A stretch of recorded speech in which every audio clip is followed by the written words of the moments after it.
with the new season. They kind of see what our heroes, the Gavel of Episara, are up to, and kind of what new mark they will leave upon the world. But before we dive into that, let's go through a bit of a recap, do a high level overview of kind of how the Gavel have gotten to where they are so far. Uh, the Gavels, after breaking off from the High Arbiters and recruiting some additional members, decided to make their way to Eteria, taking on the Herculean task of trying to bring peace to the nation who had lost their emperor and were quickly careening towards a civil war. The Gavels, once there, were able to help some of the people, finding plots from followers of Issei to steal souls, finding that a group of undead had made their way within Eteria and had started using the chaos of the pending civil war to steal people to add to their undead army. The Gavels were able to step in, forging some alliances and breaking alliances fairly quickly, but were able to step in and at least handle the threat of the Arisen, closing the portal that linked these undead to the nation of Eteria, earning them some acclaim and earning a small fishing village being renamed Gavalia in their honor. Afterwards, the Gavels tried their hand at politics, trying to work with the various factions of Eteria, and trying to stay neutral in a fashion that only the Gavels could do, by staying neutral and by making everybody dislike them. Unfortunately, the Gavels were able to accomplish some feats by finding and working with Squad 7 of the High Arbiters to bring the Emperor's body to the Burning Dragon Monastery, and then kind of negotiating with the different factions to eventually, through a con of the Gavels, to push the Loyalists into taking the Emperor's body. But after that, the Gavels were able to spend some time preparing for Kosir's fight for peace, and earning, or kind of building their connections to the world of Kazuya, as different factions sought to recruit them to their own ends.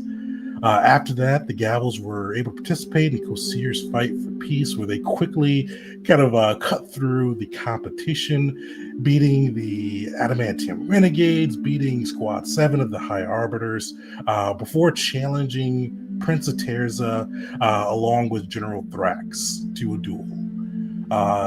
With those, fortunately, they were a little outclassed by at least the general, we'll say. The fight was going fairly hard for them. And during that fight, a whisper spoke to almost all of them, everybody besides Mockery, offering the power to be able to defeat Prince Terza, General Thrax, to earn true acclaim for the Gavels at the price of an undefined favor, whatever this being so choose. The being portrayed themselves as Power, the goddess of prophecy, but they eventually found out it was Shinzo, the god of chaos and deception. With Will and Wisteria each kind of taking the favor and being marked by the god in return. Mockery as well, due to joining the Hell Knights and hiding a symbol of Shinzo Z upon his armor, had a burning symbol of Shinzo marked upon his forehead. With that, though, the Gavels were able to still leave the tournament, the winners, the cash prize, and some hefty rewards, and decided to join Vessia in their fight to retake Kata from the giant army. Getting their own boat, the Balancing Act, they crossed the sea and made their way to Fessia, where they then were able to meet their new the acting ruler, we'll call him Duke Lesse Royce, the kind of the one who's been holding the resistance of Kata while it is in the giant hands. And with that, they were set upon a daring mission to infiltrate the city of Kata by glider and then rescue the Duchess alongside the Adamantium Renegades, who were tasked with rescuing the Baron, the Duke's father, along with the Griffins, who were tasked with rescuing an elite force of cotton operatives named the Talons.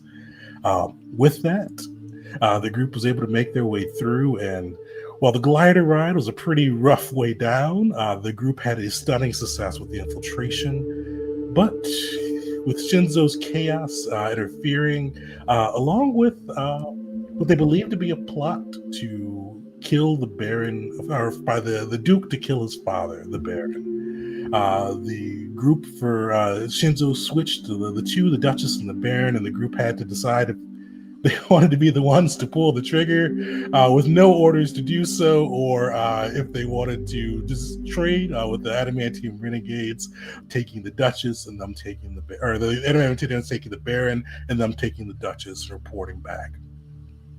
The group eventually opted to do that trade and were able to make their way through Fessia or through Kata back to the Bank of Mokulin, where there's a return teleportation portal, and then had to guard the bank until the ritual teleportation was ready to go. The group fought valiantly, and for a moment it looked like a couple of them may have perished, but unfortunately the only one who fell that day was the hyena named Hyena, who met his end at the I think the hand of the Rimaraz's fire, if I remember, or persistent fire, if I remember correctly. But the group themselves were able to escape to bring the Duchess back home. And that's actually where we're going to pick up with you guys kind of stepping through the portal.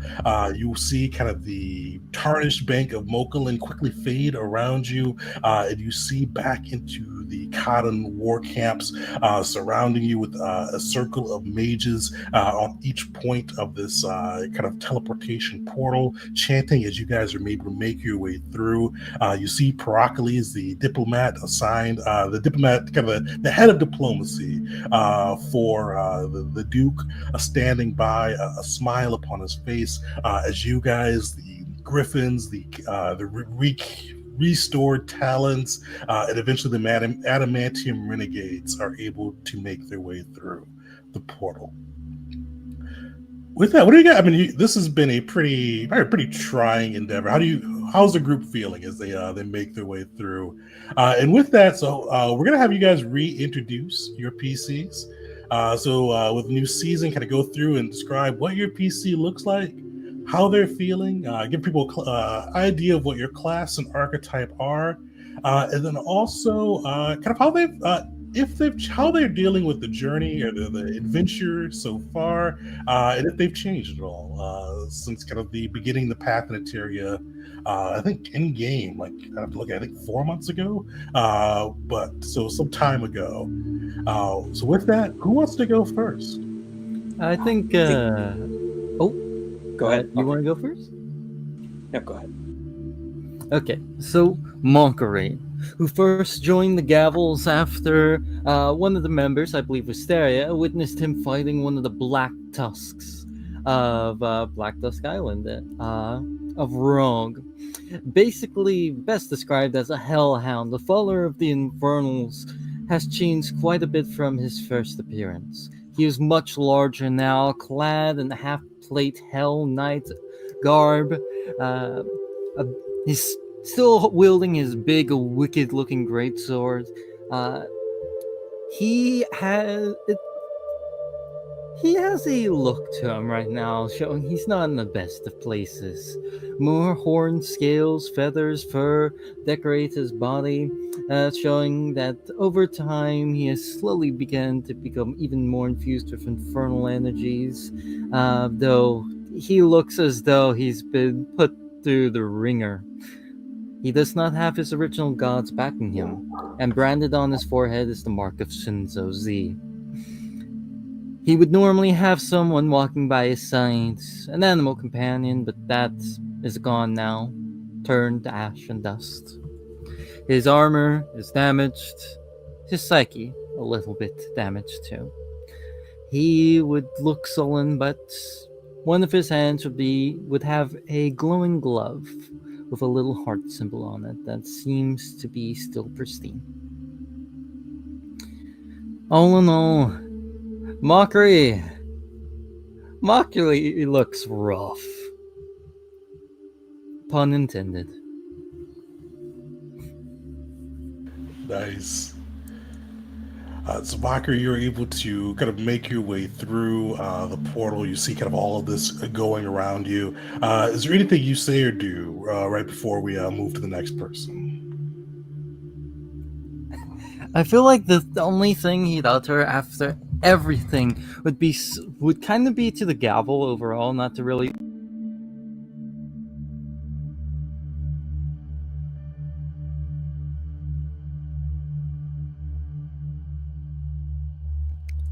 Definitely fair there.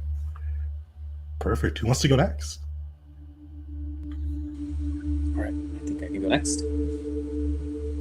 Slightly longer introduction than I usually do, but appropriate.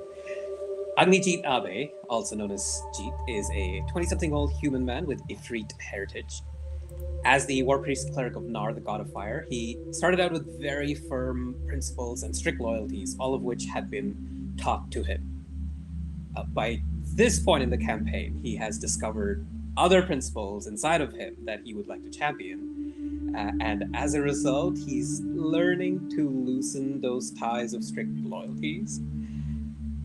G had recently stated that if the influence of Shinzo Z was not removed from the group by the end of the Cotton War, then he would leave the Gapples. But privately, he's remembering the last time he made so firm a decision, which was to not join General Thrax, and is wondering if he's making a similar mistake. As he appears, wears heavy armor, wields Nar's favorite weapon, the Naginata. As Nar is the god of fire and might, Jeet has the wrestler and the druid archetypes to enhance those specific aspects, fire and might. And right as he's stepping through the portal, he's thinking about those strong defenses he's just seen the giants and the people build up, and trying to use his warfare lore to figure out how we would have a chance to overcome those defenses. Nice. Perfect. Who wants to go next? I'll do it. Well, once again, everything about Will is golden. His golden curly hair matches his gleaming golden irises, and even his skin sparkles like goldstone when it catches the light. I'm wearing a bracelet with gold, made of goldstone. The camera's probably not picking up the sparkliness of it very well, but yeah, there it is, goldstone right there. Whenever he can, he dresses like a fine, fancy nobleman, despite the fact that he has no noble lineage himself. And speaking of his lineage, somewhere in his ancient line is an angel known as Rashanael. And this connection has given him no short of trouble throughout his life. It has, however, also given him divine power. Rashanael's eye of judgment and voice of truth have empowered him to fight against evil and unholy monsters, much to his consternation. As far as his mental state, he is stumbling through this portal, probably looking exhausted like he always is after just about every battle they do. And recently, he has not been doing well, but he has been using his very potent powers of deception to sort of keep up a strong face in the past few weeks. But now that he knows that he has a way to get rid of the influence of Shinzo Z, he sees a sort of silver lining, and the thought of less just being out there, being alive, being safe has also significantly improved his mood recently. So still probably not great, but things are looking better, at least for Will, right now than they have been for the past few weeks. He has also sort of been thinking that the group is probably not for him at this point, considering the devotion to Shinzo Z that half of them seem to have. But things change.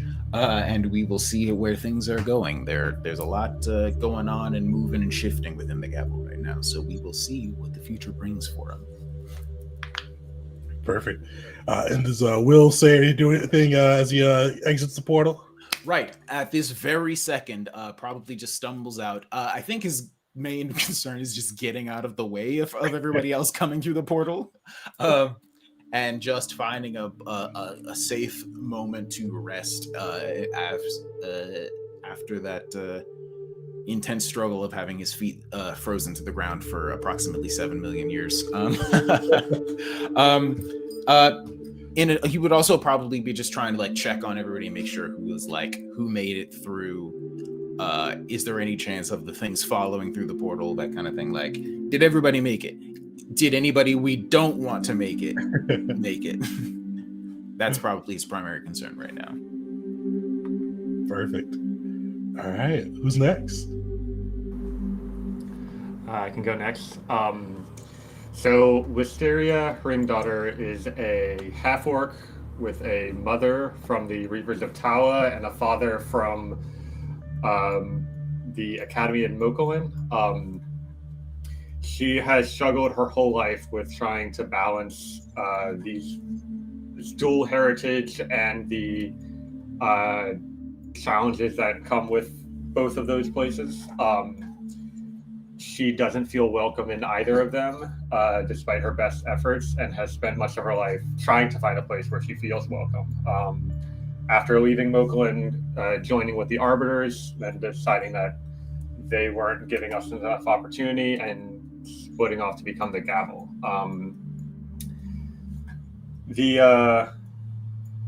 She uses her keen intellect to the best of her ability in all situations, constantly taking notes, although not as much anymore now that she has a magical pen that can write on its own that handles a lot of that for her. She keeps track of everything that has ever happened to the Gavel, and is willing to share information, no matter what the consequences, with anyone who is interested in it. This has gotten her into some trouble in more ways than one. And really what she's looking for most is a way to prove that there is, in fact, a place where she belongs. And she hopes that is the Gavel. But right now, things have been a little tense on that front. In particular, she sees mockery as kind of an experiment in terms of, if mockery can be accepted here, then she can as well. But if mockery isn't, then she doesn't deserve to be here either. And so part of that devotion and hope has led to the two of them falling in love. And at this point, she would do pretty much anything to make sure he is safe and taken care of. But also some of her own actions have led to him getting into trouble with Shinzo Z and others. And although she won't admit it, she kind of is starting to regret those things.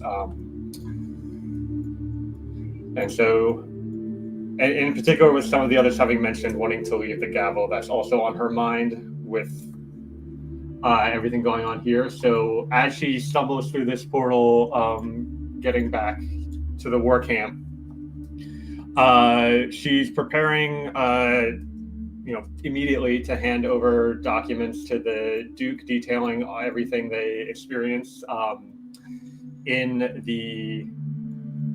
Kata, and so that he and his war masters can look over that. But also she feels a sense of excitement at having finally completed a mission we set out to do pretty successfully, which hasn't happened in a long time. She feels good about making promises to be able to rescue the Duke's wife and then following through on those promises.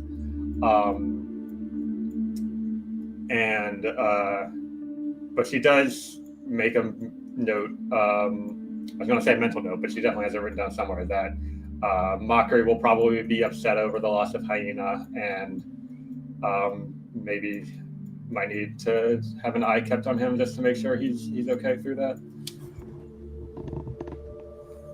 Definitely. And with the notes you're looking to hand over, how thorough are they with the group's deliberations and experiences within Kata? Let's see. I think at this point, she believes the Duke was 100% in on the plan to have the Baron be killed. And so she's going to make sure that her notes get to the Duke directly and then trust him to make any decisions. So she'll include all the details about her discussions with Mockery about what should be done with the Baron when we found him and trying to make the right plans. Truly believing herself that everything she did during that time was with the Duke's best interests and objectives in mind, and she hopes that he'll understand that. If he shares that information with people who don't already know that whole situation, then that's his problem as far as she's concerned. All right, we'll get to that. I think that'll be a good group discussion there on that one. But before we do that, Belric, how's Belric doing? Let's introduce Belric. Yeah. So, it's been a while. Belric, he's a short, stout dwarf. He's got a pretty gnarly beard. Wears tattered leather armor. He has 2 bows, a short bow and a long bow that he carries with him.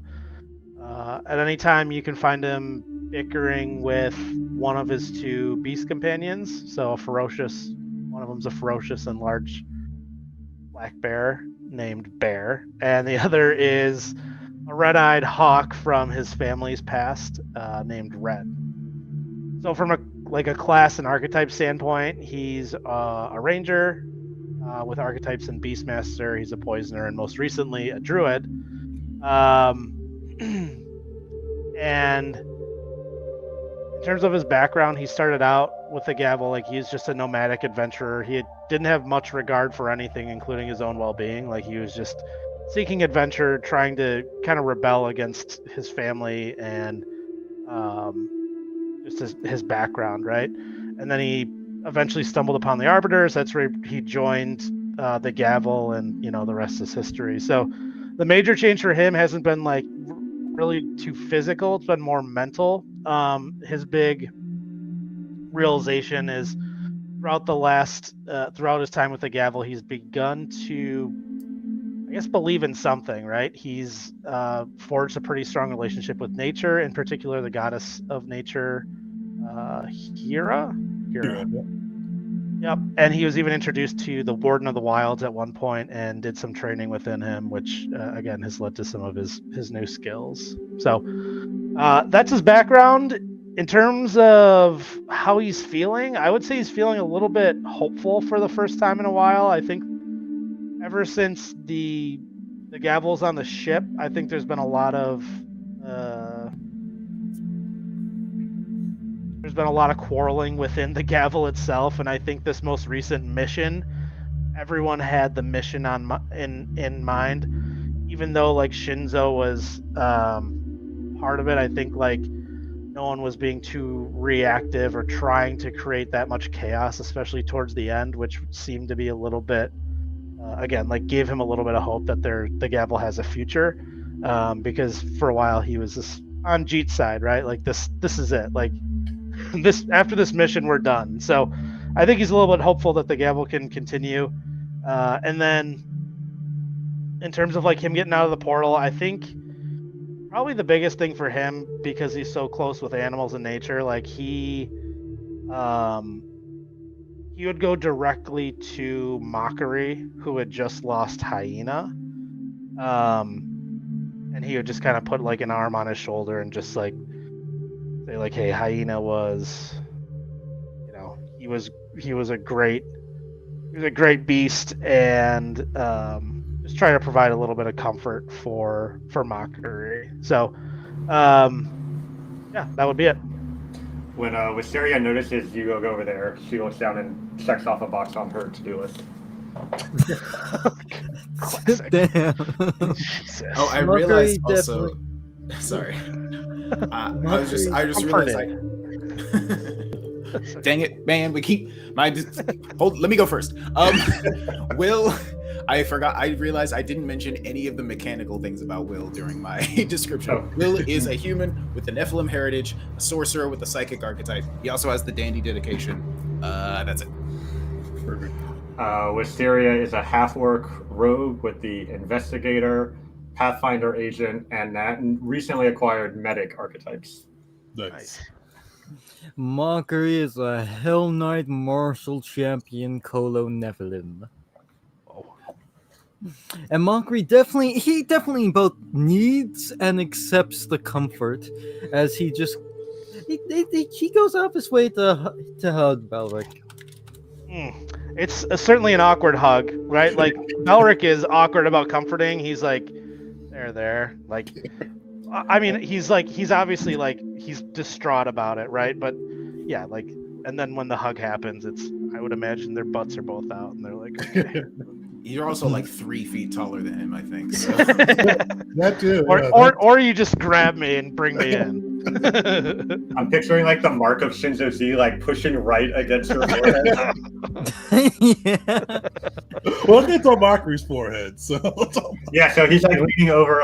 Oh, Okay. As Belric and Mockery hug it out, Wisteria checks an item off her list.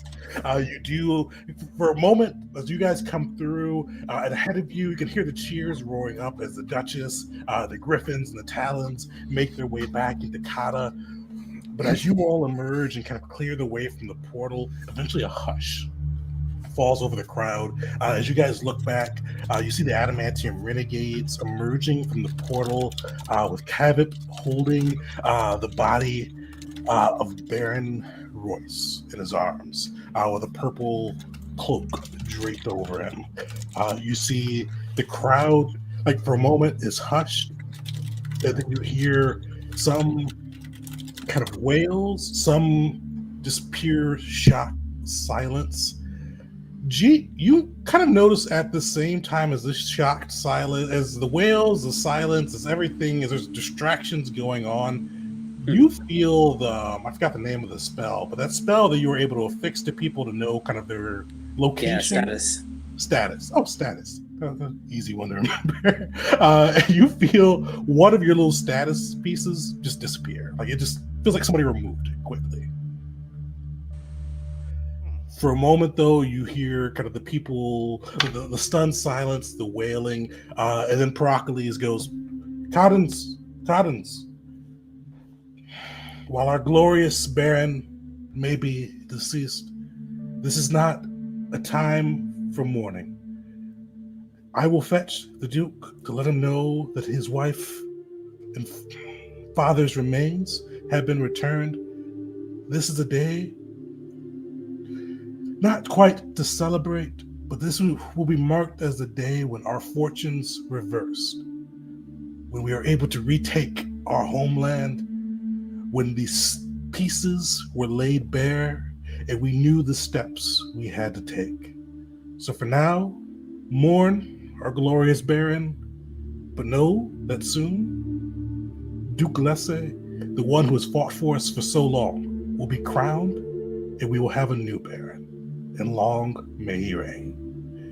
And you got to see, as he does that, some of the crying still goes, no wails though, and it's still fairly a somber atmosphere as this goes off. But what is the Gavels doing at this moment? Quietly stepping out of the way.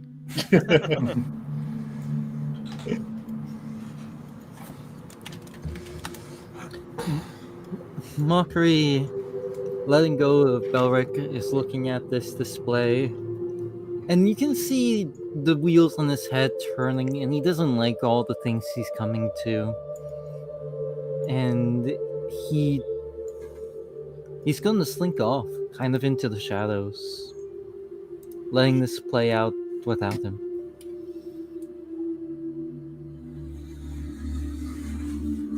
As a reminder, Mockery has an expert in stealth and armored stealth, so despite being in big-ass heavy armor, our man can stealth. Wisteria will follow after him as best she can, and maybe like start to say something and then not be sure what to say, and then try something else, but like just kind of recognize that she needs to be comforted, but just doesn't really have the right words to help.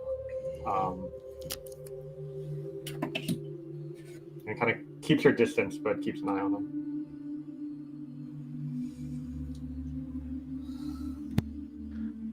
I mean, Belric would be like maybe tending to some of the folks that are coming through the portal, like trying to battle medicine and help, but wouldn't be too involved in. Definitely, you're able to take a look. I think you and Wisteria diagnosed them last time, but for the Talons, they're kind of an elite unit, but they've been brutalized and kind of malnourished over the last 2 or 3 months that Kata's been in the Giants' possession. So you're definitely able to kind of help them. They don't really need any patching, but definitely kind of like give them kind of the best kind of a treatment plan to get them back into their strength. Give them like kind of what they need to eat, drink, rest, and do to kind of get them back up into full strength. It definitely kind of keeps you busy for a little while. Will, is there anything you do crazy as this goes on? You're on mute. Nothing I would describe as crazy. Probably Will is interested and is kind of just like watching what the Duke is doing. I guess he's Baron now, right? Is he? Yes. He'd have to be coordinated, but you haven't seen the Duke yet.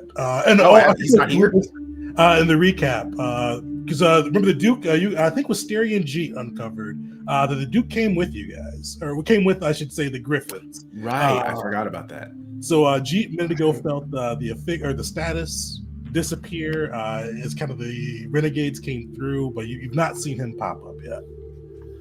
Okay, and I don't even know if I was made aware of the fact that he was with us. Yeah, I guess that's probably what Will would be doing, trying to find him, because one would think he would be here, and if he's not, Will wants to know where he is and what he's doing. Will, give me a perception check. Sure. Secret? I can roll open, yeah. Okay. Not great. You do eventually spot the Duke. Like, it's probably about 3 minutes or so after the renegades come through the portal. You see the Duke come out. He's wearing kind of his gold and purple armor with the griffin emblazoned upon it. And you see, like, he completely, like, doesn't really pay attention to his father, but he goes right to his wife. Like, he kind of rushes in, sweeps her up in a big hug, and very out of, from what you've known of the Duke, very out of character for him. He's usually very stern, taciturn, but you see an actual display of emotion from him, but kind of hard for you to read past that from him. Mm-hmm. Gotcha. Well, we trust a wife guy. That's all I need to know.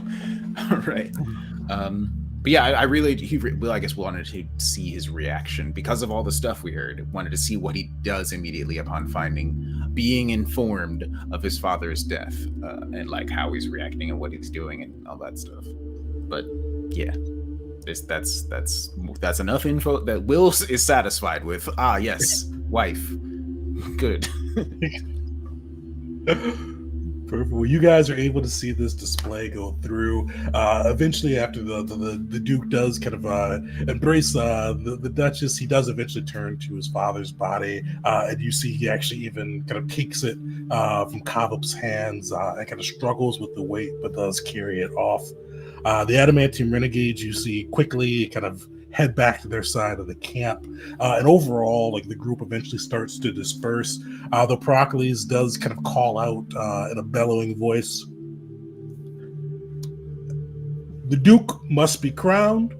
There'll be a week to prepare, but you are all invited to the coronation. Be prepared to celebrate our Duke becoming Baron and being the true ruler of Kata. There will be drink, food, and celebration for all." And with that, you kind of see the camp begins to disperse, and you guys, and with Mockery and Wisteria kind of leading the way, are able to make your way back to the Gavels kind of side of the camp. You see your kind of your officer squad with Beshnit, kind of like waiting, kind of almost. You see, like, he is like you're able to easily see without a perception check. He is like run He's almost made like a track with how much he's walked back and forth over a certain land. And it's worn in. You can see his little kobold paces have just kind of worn that down. You see kind of the rest of the officer squad kind of waiting, and the cheers going up as you all kind of make your way back in, as well as the cheers from the officers, from the B squad, from the red shirts. Though you do see one person looks pretty no insight check or no sense motive. He looks eagerly anxious, if that makes sense. You see Brolo, like he is like tapping his foot as he's waiting for you guys closer. He's like half torn between a smile and like a frown as he is looking at you guys. Like he is like examining the hell out of you guys to see if you guys found any loot, because he did tell you about a place where he just stumbled across an opportunity that a shopkeeper had some gold, and he let you know where it was, and he's promised to share. So he is eagerly looking at you guys. He does see Mockery coming through. It kind of gets Mockery. How's your face? I mean, not your face. How is your demeanor looking at the moment you walk by or walk up to the camp? As he's walking up, he slink back out from the shadows, but I still imagine like the shadows on him are shaded him pretty harshly, kind of like almost like a comic book style, just all of his features kind of the best way I can describe it is intimidatingly cast. You know what I'm talking about? So as he's striding up, there's just his eyes are visible. He's not smiling. He looks horrifying. But he would have he would still have a like purpose to his walk, and the moment he sees him, Mockery's going straight up to him. You see, like, as soon as he saw like your face with shadows around, he'd almost like you kind of see like that lunge forward, and then you see him like shake his head, and he like kind of leans back, kind of looking for another gavel. But he sees you approach him, you kind of see him just shrug. And he goes, "Hey, Mockery, hey, you're back. How you doing? I mean, you look a little frosty." My dog died. Oh, that's bad. Sorry? It was not your fault, so I won't take it out on you. Be very grateful for that. Yeah, okay. You know what? When people's dog dies, you should have a drink. I'll get you a drink. You know what? I could use some of the money you guys found to buy you drinks, because I mean, I gave you a real good tip. We'll throw. What was your dog's name? Was it Dog? It was something like really on the nose. It was something. Actually, that was pretty close, Hyena. It's just about the only thing he ever answered to. But you're right, a drink. But for your money, there was a great many deal of opportunities that the gavel, and like he squints his eyes when he says this, like clearly he's not happy about this. The gavel passed up on our excursion. Many opportunities we did not take that we could have and would have benefited us. As such, the gold you were promised will come from my pay. Oh, that's you know what? I'll still throw some drinks. I mean, I'll take it from the. I mean, gold is gold. Who's here to complain? But yeah, okay. We'll toast Hyena. I'll get like a banner too. Like we'll do it up real big. I'll take the gold tonight. We'll have a feast, and then as I said, bygones and bygones, and ashes to ashes, dust to dust, and I'll be out here. That choice of words, he turned to ashes and dust when he died. Oh. You couldn't have known. I didn't know that was going to happen. So I think I'm in shock. But good man. He pats him on the shoulder. Giant hand, dunk a dunk. And during our feast, I have things to talk to you about privately. Things that the gavel have agreed on. An opportunity that I think you do not want to pass up. Okay, well, got that gold. Feast for hyena. No fires. Yeah, no fires. Fire's bad for today. But everything else will be good. Drink, food. I don't, what did hyena like to eat? I'll get some of that too. That's actually a good question. I didn't think about that out of character. What? I never thought about that. I thought about things Mockery. Did hyena need to eat? Yeah, technically he was an animal companion, but it was also like a gift from hell. You still needed to eat. I guess it would have been whatever, like, him and, like, Mockery and Belric hunted, wouldn't it? Because... Yeah, I was just about to ask, has Belric been feeding hyena this whole time? But definitely it makes more sense for you guys to feed him from your hunts before. By the way, Tegan, this man said all the right things. That's all. I'll leave it at that. All the right things. Brolo's a Brolo. But he gonna pat you on the shoulder. I should actually say, do you give him any gold? Oh yeah, no. Mockery is going to be paying him. What was the share we were going to give him? It was 20% of 1,500. That'd be what, 300 gold? Yeah. Is that right? Yeah. Okay. That'll be coming out of Mockery's cut from this and his coffers. You're really paying Brolo, okay. Yeah, no. That's actually something the Gavels did agree to, that if we made a deal, we stick to it. So Mockery's taking that up. True, and I'll even say the terms of your deal was if you got his stash, you could take he'd get 20% of it. You guys didn't take his stash, but if Mockery wants to give him 300 gold, you're definitely able to do so. He will. Okay. Rolo is ecstatic. Like, this human is like, his smile ear to ear. You see, like, he is like counting and clanking, and he goes, okay, real big feast. I'll be back with drinks, food. You get some rest real quick. Like, just more. I'll be back. What are the rest of the Gavels doing? I'll turn to Bear and I'll be like, how much you want to bet he doesn't come back? Oh, if he doesn't come back, I feel like he'd know that Mockery would still try and find him. Y'all at home don't see this, but in our summary of our faction, we talked about how many people are in, how many officers we had, how many red shirts we have, how many of the B squad there are, and then there was a separate category for one Brolo. Brolo. One. Wisteria will say, all right, I think I have everything together. Is there anything anyone would like to add to the report before I deliver it to the Duke?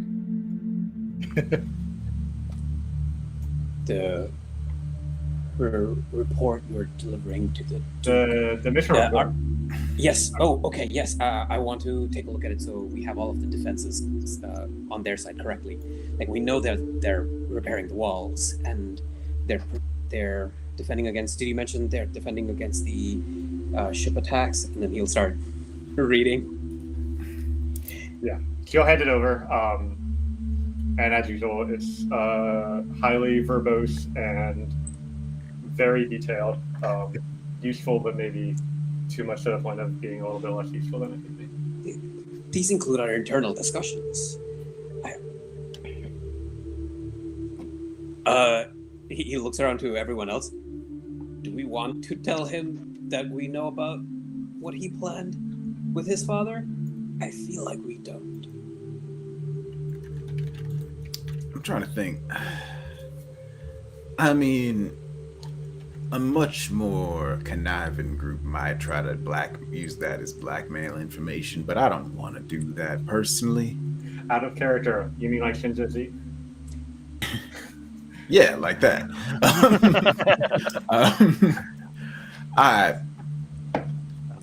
I can't think of anything I even really want from them that we might use that information. So, like, maybe it's better if he doesn't know that we know. And if that information ever becomes necessary, we can let him know that we do know. But for now, I don't think he needs to know that.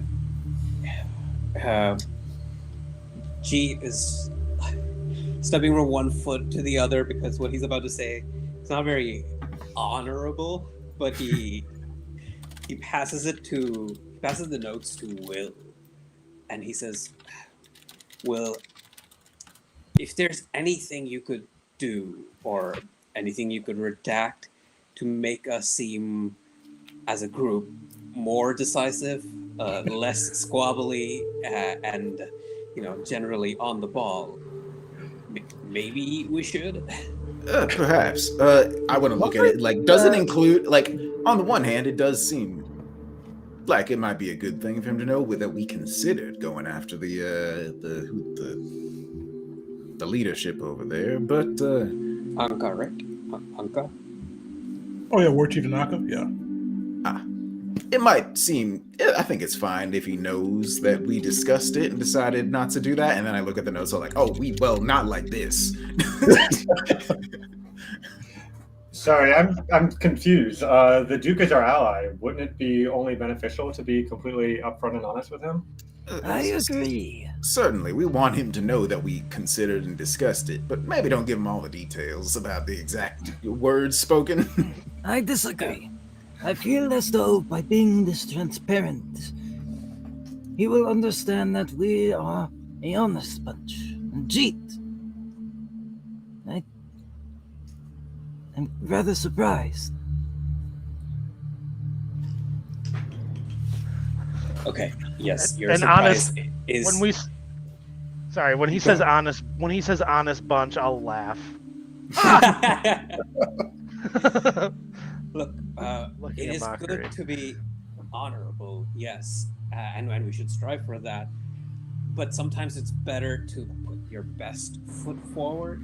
What I'm trying to say is, just because we were indecisive and squabbling for these decisions doesn't mean we do that all the time. Now he's trying to look for examples, but he quickly discards that train of thought. If we wanted to put our best foot forward, we would have killed the enemy leader. But then When we we would had not have had resources to survive that final fight to protect the ritual. We used up basically everything we had in that fight. Right, which my details cover. So if you redact anything, then that point might be off. No, that point I'm okay. I'm okay with putting in our discussions about the war chief and trying to take him down. But the fact that we knew about the Baron, we considered doing that ourselves without his orders. A little unsure. But you know what? You're right. This is not. Maybe I'm just gonna claim plausible deniability here and step away. Whatever you decide to send, Will and Wisteria, I will agree. Elric will look concerned after hearing that, but he'll kind of nod. I mean, I can't make you change anything you want to put in your report and all that, but I would recommend that perhaps ensuring that we look competent might be in our favor when it comes to dealing with this. Sometimes this he doesn't seem like the understanding type. Seems like the kind of fella who would appreciate decisiveness and straightforwardness and definitely. Yes, Sorry, go ahead. And Yes, conciseness. Just the Conciseness. bullet points. That too. True. Just yes. the bullet points. remember what he did to the other mercenary troop, which went against his order, let's call it. And their bodies don't are still want to- hanging in the cab. Yeah. Yes, we do not want him to think that we might be a liability going forward, or with that we might not follow his orders directly. We might. So you're saying that if I include too many details, I might get hung? Okay, wait, I need to rethink this. No, Yeah, that is no. actually I legitimately do believe that. So I guess though my concern is if we're probably safe cutting down on details. If we do change any of the conversations, then there's a possibility of a discrepancy between our report and the Adamantium Renegades report, and if that happens, that'll be very suspicious. Yeah, we don't need to add any extra things. Don't just maybe just remove some of the stuff that maybe he doesn't need to know. That's all I'm saying. We don't need to add and we don't need to make up new details. Just remove some of the stuff that's not relevant to his job. Will, if you could take care of that, I'd appreciate it. I trust your judgment more in that regard than mine. Sure thing. I'll like looks down at the notes. Sure thing. I picture him doing this. We went to Kata, we saved the Duchess. Scratch. Put a little G addendum and the walls are weak, and here it's going to attack. Y'all can y'all can hear me from back here, right? And have We can. Oh, you're going to do crystal clear, yeah. Good. Okay, yeah. Thanks for mentioning this, Sheet. It makes a lot of sense. I mean, it's basically the same thing as when I tried to throw Brillo under the bus when we first met him to earn the Duke's favor. So, glad we're on the same page with all this. Should be mentioned after it was there, like, oh, we could be hung. Mockery's been rubbing his throat like, ooh, did not actually consider that.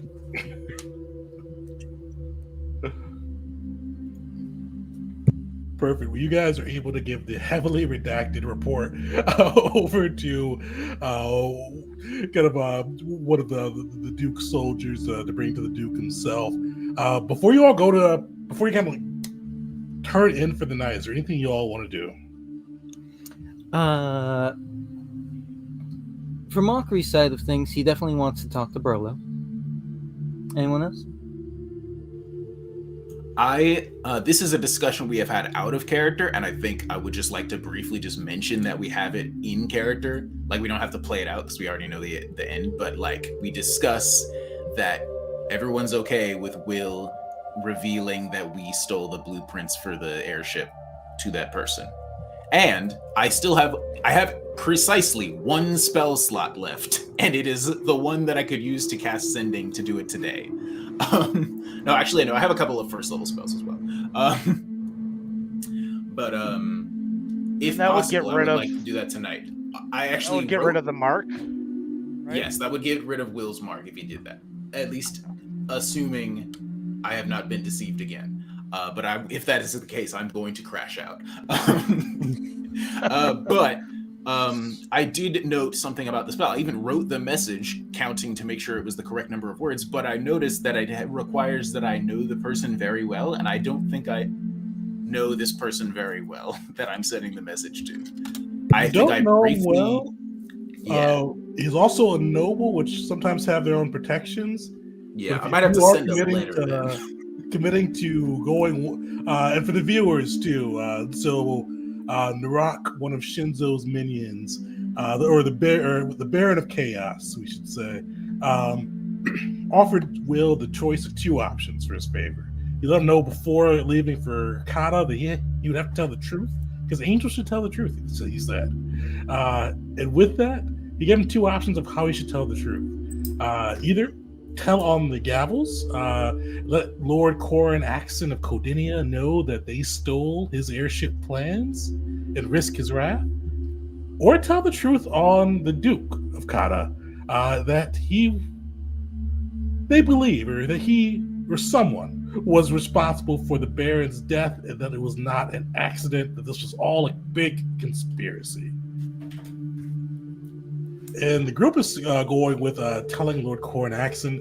Yeah, if you reach out with Sending, you would definitely you'd be able to get through, I'll say. Okay, cool. Yeah, tonight, if possible, I would like to do that so that I can not have to use a spell slot for it tomorrow. I have one, like I said, I have one 5th rank spell slot left that I can use to cast Sending.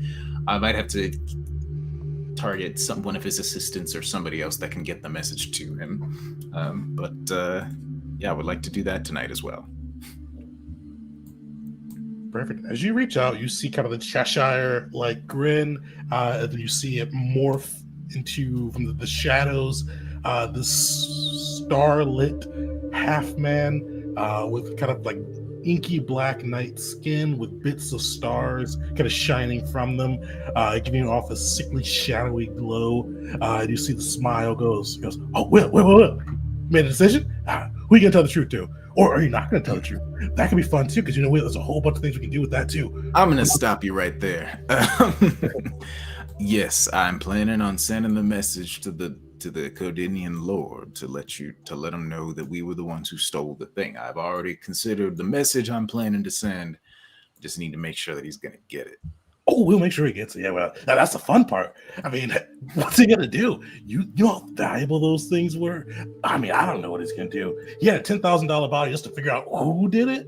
Okay. I mean, that's okay. Are you ready? Get your mask on. We got so many people trying to kill us already. I'm not concerned about it. If the dragons couldn't do it, then I don't think he's gonna be able to do it. Okay. And you know what? I would rather that he send 1,000 people to come kill us than spend 2 more minutes speaking with you. So, we don't want to directly again, but Mok is a part of our team along with the Orc Girl. So I'll be around. Right. Get fucked. Anyway, you see, he smiles and laughs. You could do big things for this, big things. But okay, let's do it. Let's tell him. And you got to see, like, as you cast your magic, he does kind of snap, and you do feel your mind connected to Lord Corin Axon. All right. I checked this message to make sure it was 25 words. I have information on your stolen blueprints. They were stolen by the Gavel of Evasera. I recommend letting it go, but I imagine you won't. Oh, Lord. You first, like, it's not even a sound, but you can just hear straight up. You feel surprise through this link. And you hear this gruff, noble tone on the other end. The gavels of Apsara stole our plans. I will alert the Queen. Codinia's might will be upon them. There will be no turning back. All right. Will knows he's not going to hear this part. He's like, all right, well, I was hoping that perhaps he might not decide to throw away lives and money trying to get us killed, but... Oh, but people love throwing away lives and money. I mean, lives are cheap. Money's a little bit more expensive, depending on who you are. It's going to be glorious. And you said the dragons hate you, Aterza hates you, Codinia hates you. What if they all hated you together? We're good at that. You're right. Okay. If you had anybody new, tell Bakri to tell me. And then, but yeah. He snaps and you do feel the glow from your tongue disappear. Buddy, you're no longer part of us. You no longer get those little sanity breaks from that Rashi girl? Rashi, I don't know. Whoever that angel is in your head. You have to hear her all the time. But you can always come back. We liked having an angel on the team. We can have you. But either way, we've had fun. Bye-bye. I'll keep that in mind. Have a good one. You see kind of he disappears, a smile fading last. As soon as Will, Narak is gone, Will immediately, I don't know, I imagine he did this sort of like in private. Just like went back to his tent or wherever they're staying right at the moment. And Will is, as soon as that he's gone, Will drops to his knees and just starts laughing and laughing and laughing. And actually, I think Rashanaya would probably also be rejoicing. And so for like a few seconds, like they're like a host of angels' voices singing comes out of Will's mouth. But quickly he regains control of himself and just has a good night's sleep for the first time in weeks. Also, he's exhausted. He's also probably still sickened.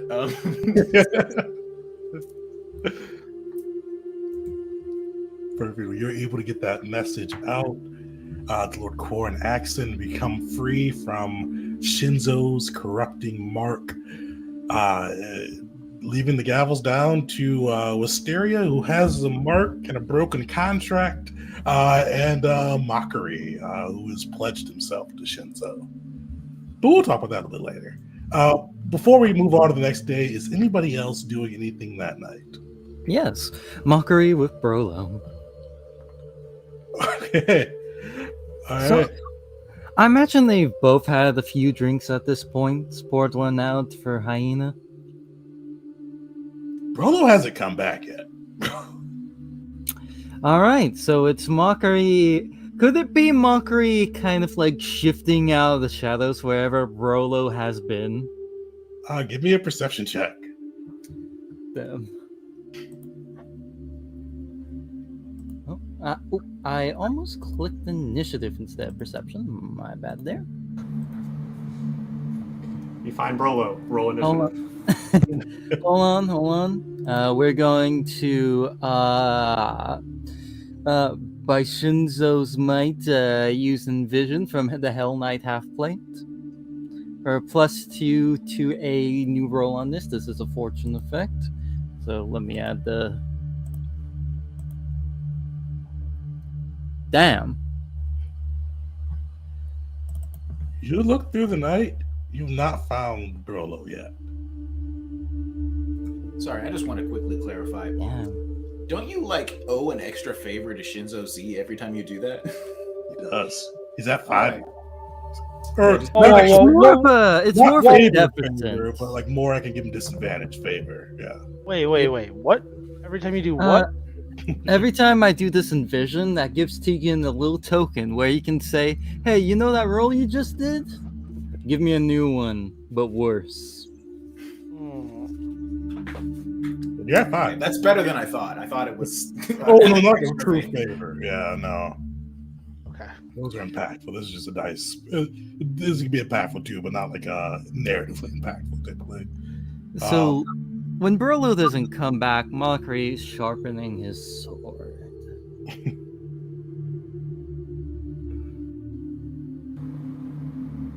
Perfect. You are able to sharpen your sword throughout the night before sleep eventually overtakes you, or unless you decide to stay up through the night. But Brolo does not return that night, I'll add.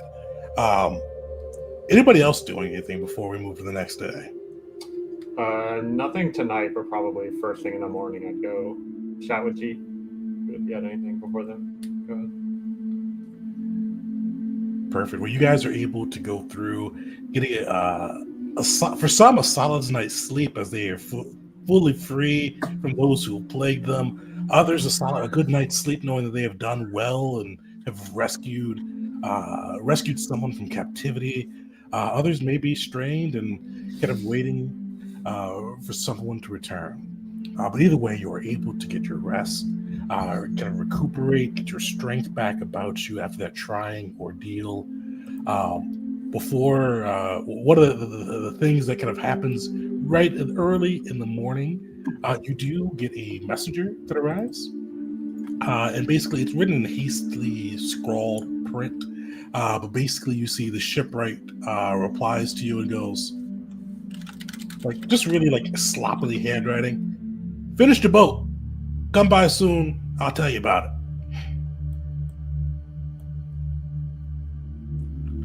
But other than that, Wisteria, what are you doing when you wake up? So, she got some sleep, but has been thinking a lot about the exchange last night in regards to the notes and just everything else, and goes and knocks on Jeet's door.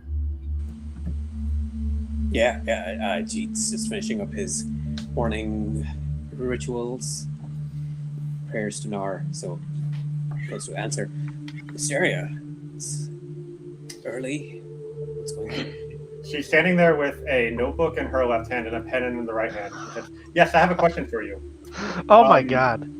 Sorry, just being woken up like this would just be so infuriating to me. Sorry. I love it. It's so on brand, but What's your question? How do you know what is right? Sorry, can you repeat that? How do you know what is the right thing to do? Like right now, today? I mean, in any given situation. Oh.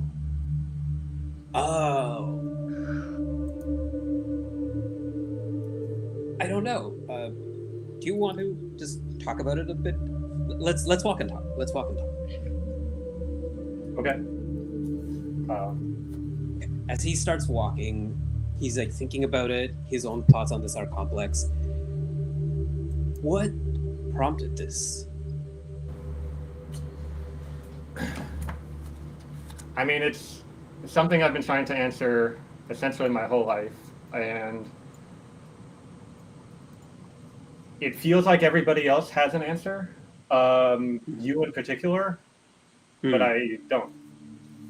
Oh, I was hoping you could share your answer with me. This is because I say things confidently, right? Firmly. So if you say things confidently, does that make them right? No, it makes them sound right. But I don't know. Okay, I have a question for you because this is something I have been thinking about ever since everything went down with Thrax, but more so recently. How do you know when you are wrong?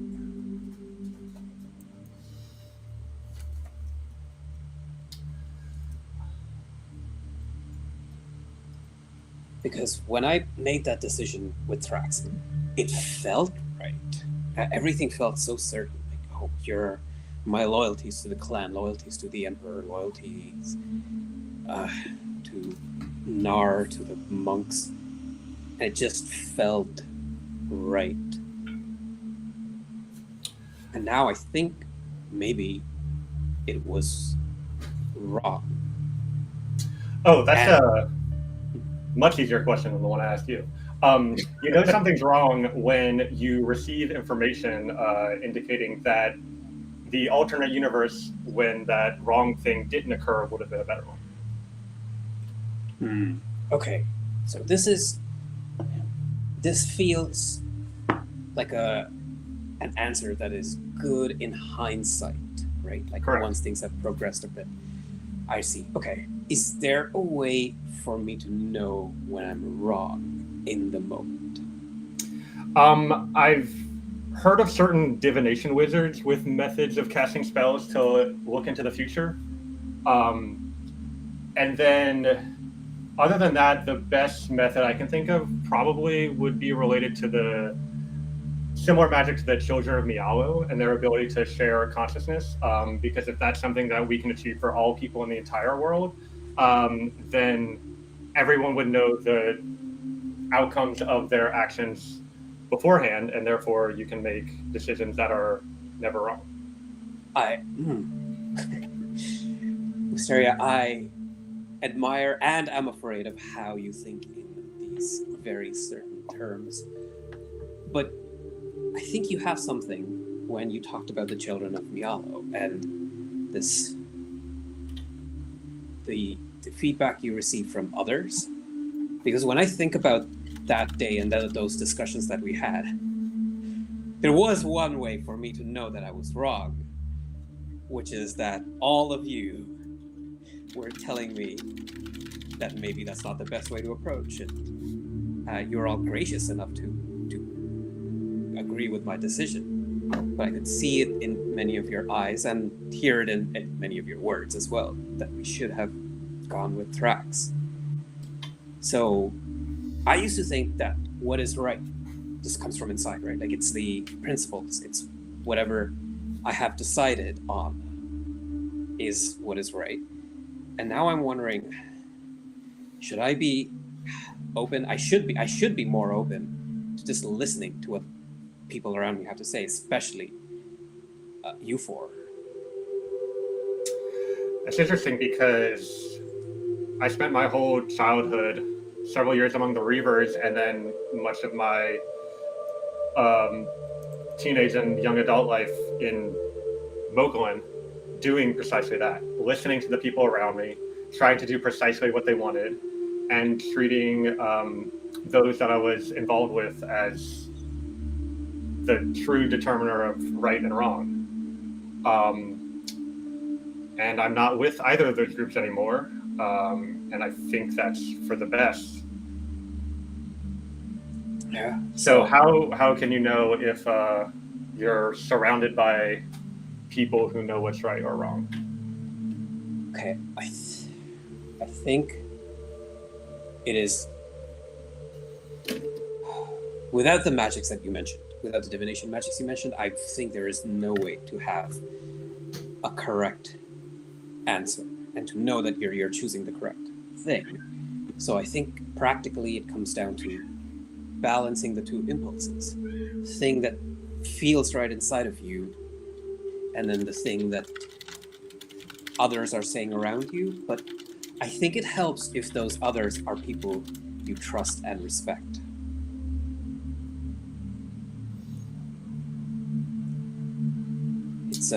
It's not a clear answer, and it's not trying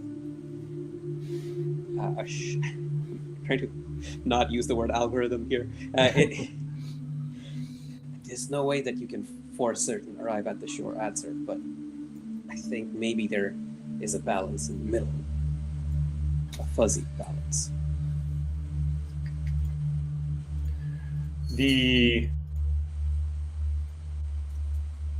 And what about someone like Mockery, who has trusted and respected the infernal gods his entire life? And few others. So he has strong principles, but when it came to the infernal gods, he let their advice overrule his own principles, or it seemed like that to me.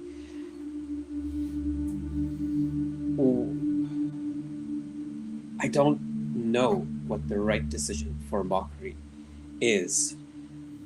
I do believe that pledging himself to Shinzo Z is a wrong decision, but apart from that, I don't know, maybe the Infernals were his path. Maybe not. I didn't think goading him towards Shinzo Z was the right decision either, but he seemed to want it, so I valued that opinion over my own.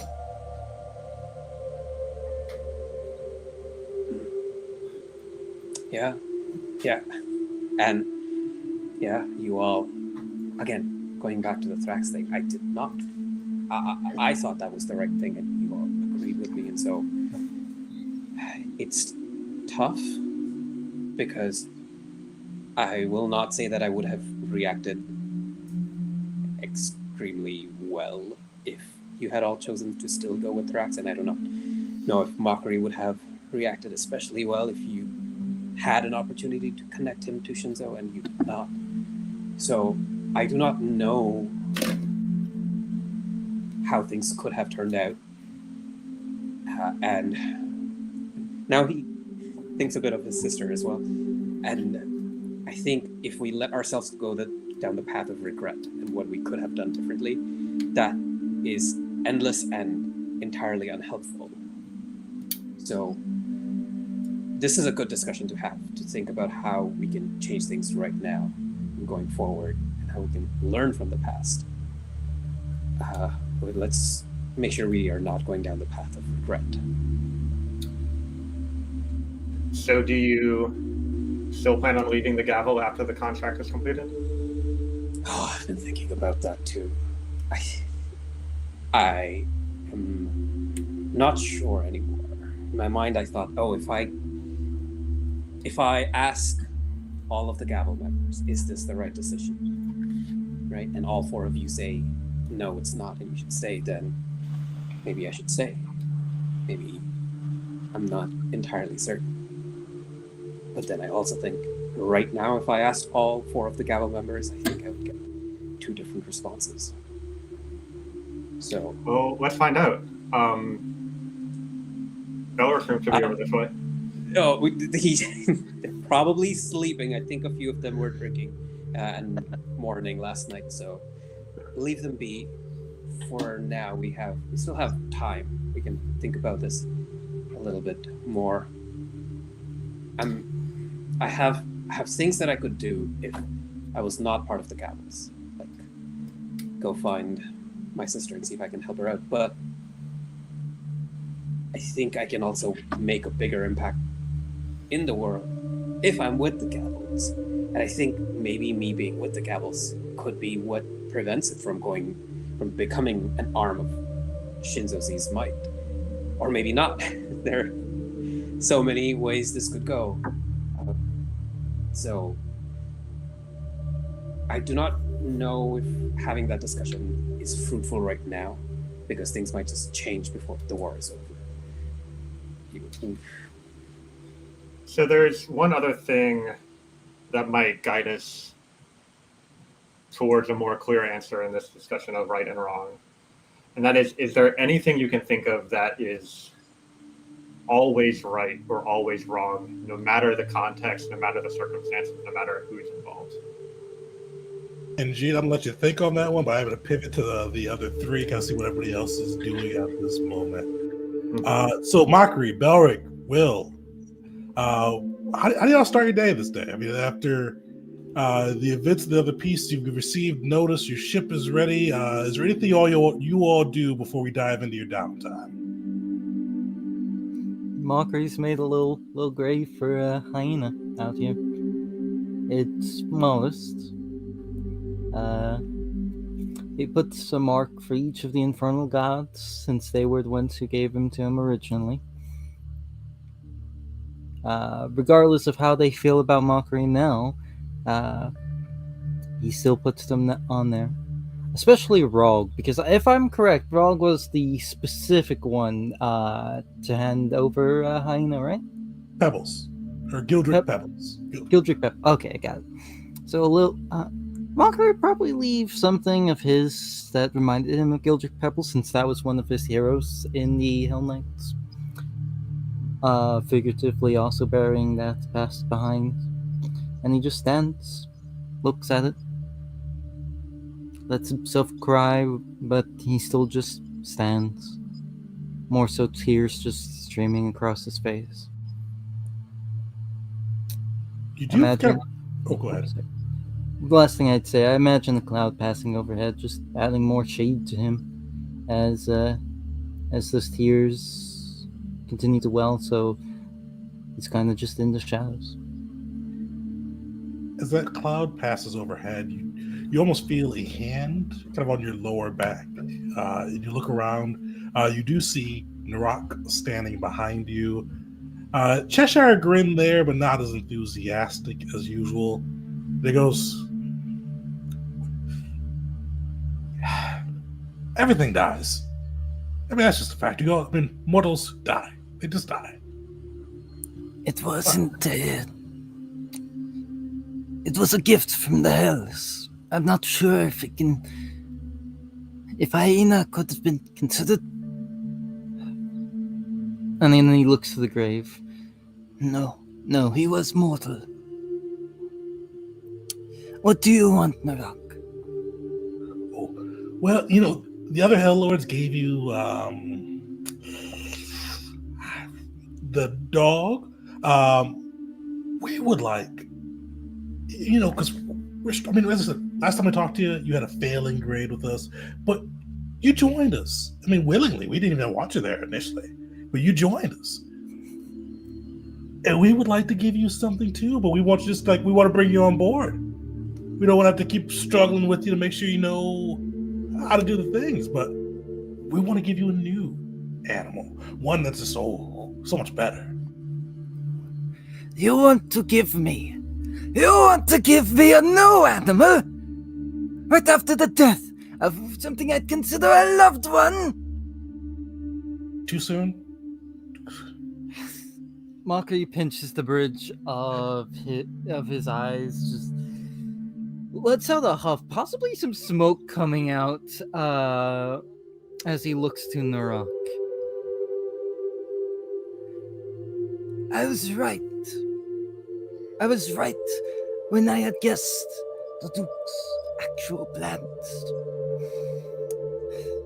And I feel as though so much of what I do now is right and wrong. I keep bouncing between these things, making the right decisions and the wrong ones. So, I ask you, what assurance do you have? What better creature do you have in your possession that could possibly convince me that this is the right decision? Ooh, something with scales. Way bigger than the other one. A That's snake? for starters. Mockery says it loud, like, a snake? Like, because canonically, Mockery does like snakes. Oh, it's a little bit on the nose. You've got a snake tail snake. That's we didn't like that. What screams power, but it's kind of a shade of power? Oh, they hate you. That's a good clue, but not this one. He's a shade of the people that hate you. I know that's a lot of That people. really but doesn't narrow yes. it down. Now that it takes away snakes. Technically, snakes could be that shade, but And it slowly clicks in. dragons? A shade of a dragon. Oh, it's a little drake. Little drakey drake. It'll be bigger than hyena. It'll be from us. Because, we're partners. Mockery stood there stunned for a second. It doesn't have wings, right? No. No wings. Oh, that's Shadow good. cat. Oh, that's good. Oh, yeah, no wings. I'm sorry, that actually got me right there. Mockery, you see his face. He doesn't smile. He looks to Hyena's grave, gives one more nod to him. One more nod of respect, looks to Narok. What is its name? I hadn't thought of that. But yeah, you'll spend a week. I mean, find some spot on this island that screams chaos to you. Stand there for a week and do whatever you want to and make it fun. And then you'll meet a new little buddy. A better new little buddy.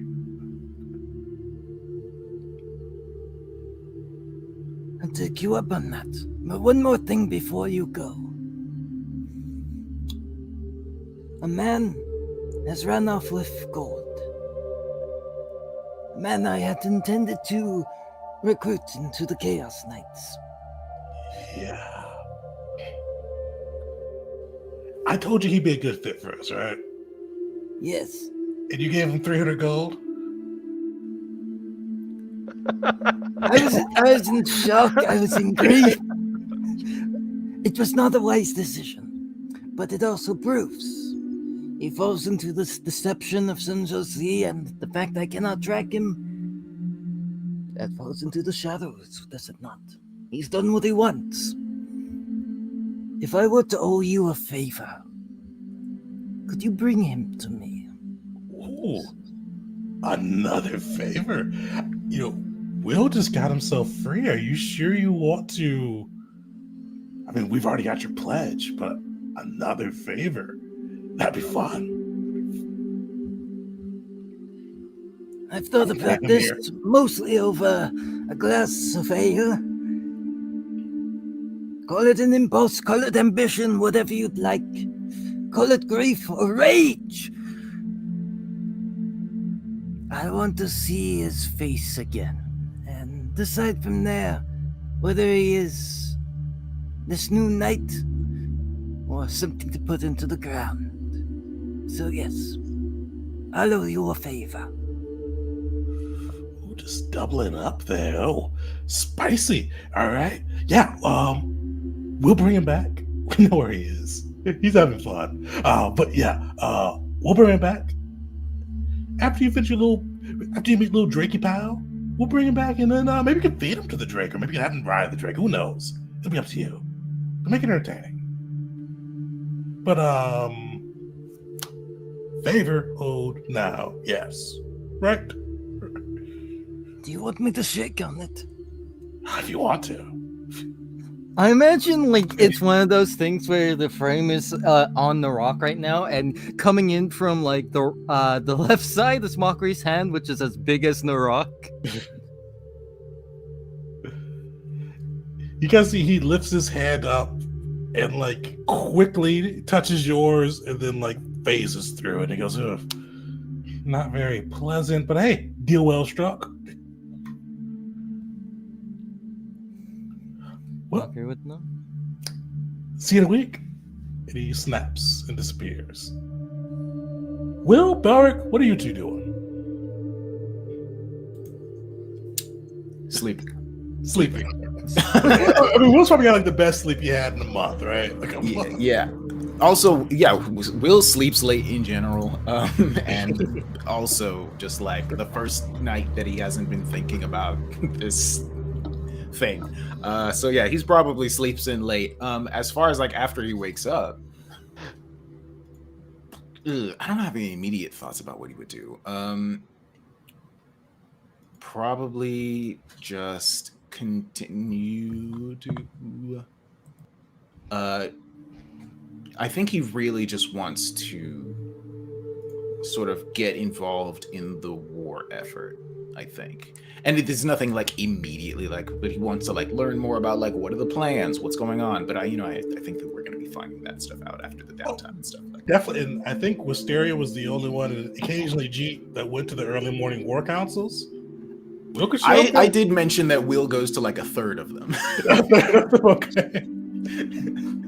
So he sometimes gets up early enough to go. You're able to join the war council. You see, surprisingly, or not surprising, depending if you think it's surprising or not, the Duke is there prompt and early. Alongside him now, the Duchess, Pericles, Velnu, it's kind of the other, the Beast of Kata, just all kind of going through and making their war plans. He is 5 minutes early, as he always is. The Duchess shows up right on time, and they basically he probably spends quite a bit of this session kind of catching her up on where the war effort is, where the resources are, and just kind of talking over next steps. He really emphasizes to both you all, to you, as well as the Duchess, Velnu, and everybody in attendance, that they will need to recruit pretty heavily at the upcoming gala in Ascenta. That's their chance to bring in the rest of Fessia's might.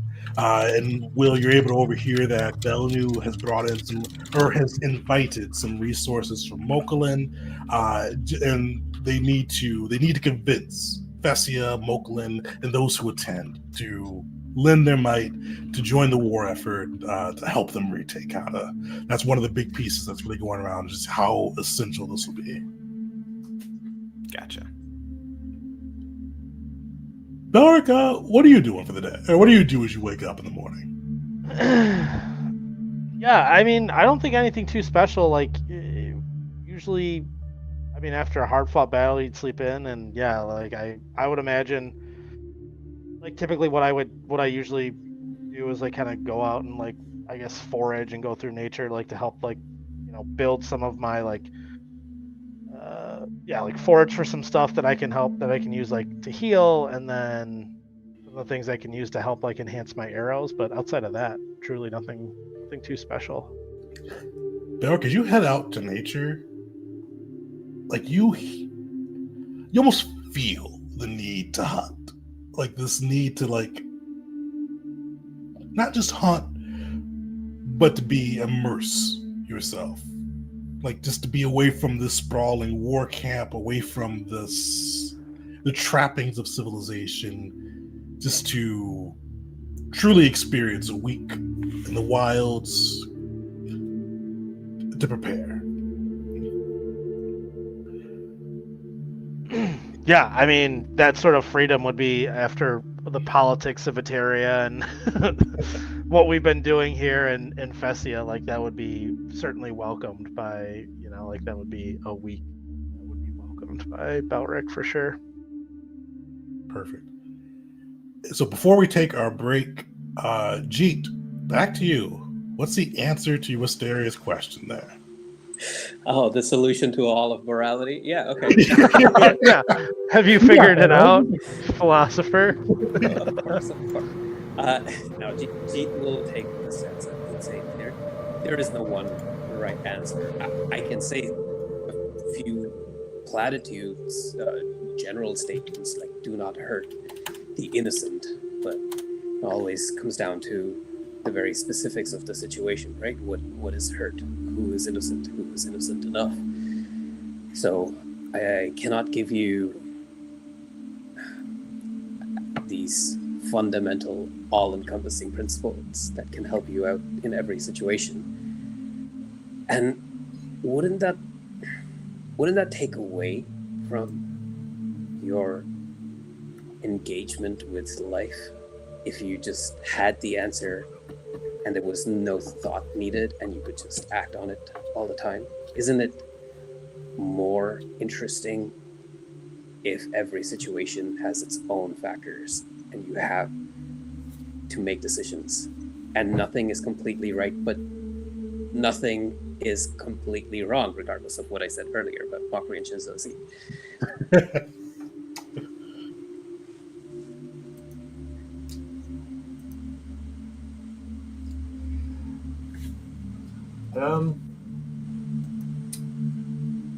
No, I think I would still enjoy learning even if there was no risk of failure. And it is surprising for me to hear you so freely admit that you've made mistakes, as I have. Maybe I should ask Belric. I don't think he's made any mistakes since we traveled together. G laughs and says, if Belric doesn't have the right answer, I'm sure Bear will.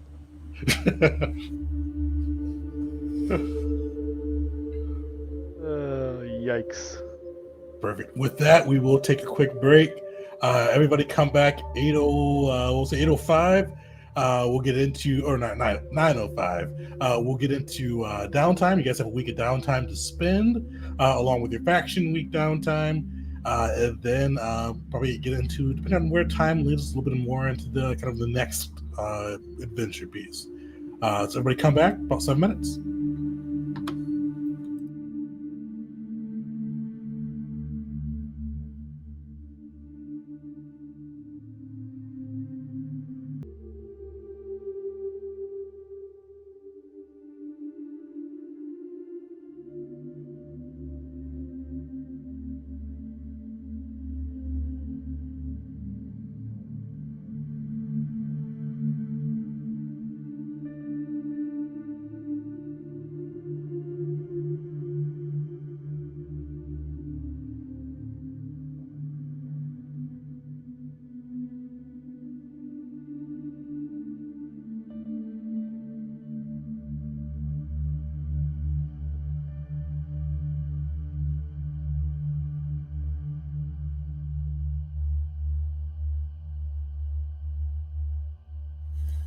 Welcome back, everyone, to the second half of our season 3 premiere. The Gavels have just gotten settled back in after their heroic, daring rescue of the Duchess of Kata from the Giants.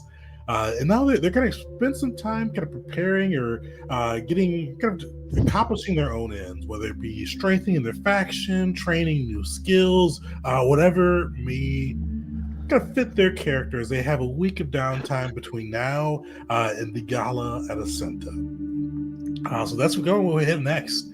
You guys have a week of downtime. What's the crew thinking of doing?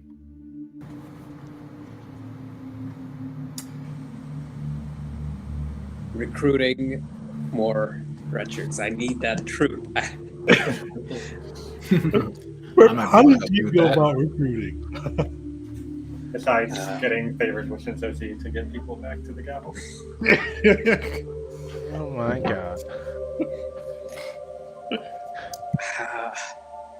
How do I go about recruiting? That's a good question. I'm not the best at it. I think I would prefer Will created some kind of a banner or a poster that he could like hand out, pamphlets that he could hand out. But we know that there are there's an encampment of displaced people, right? Yeah, the refugee camp, kind of on one side of the island. Okay, then he will go there and he will uh, advertise for the gavels. He will say, "Hey, if you haven't heard of us, then you know what? I know who I'll be bringing along with this. It's our good friend, the bard." Listen? Will was actually planning on doing the same Marcin, thing, yes. actually. So we're probably all together.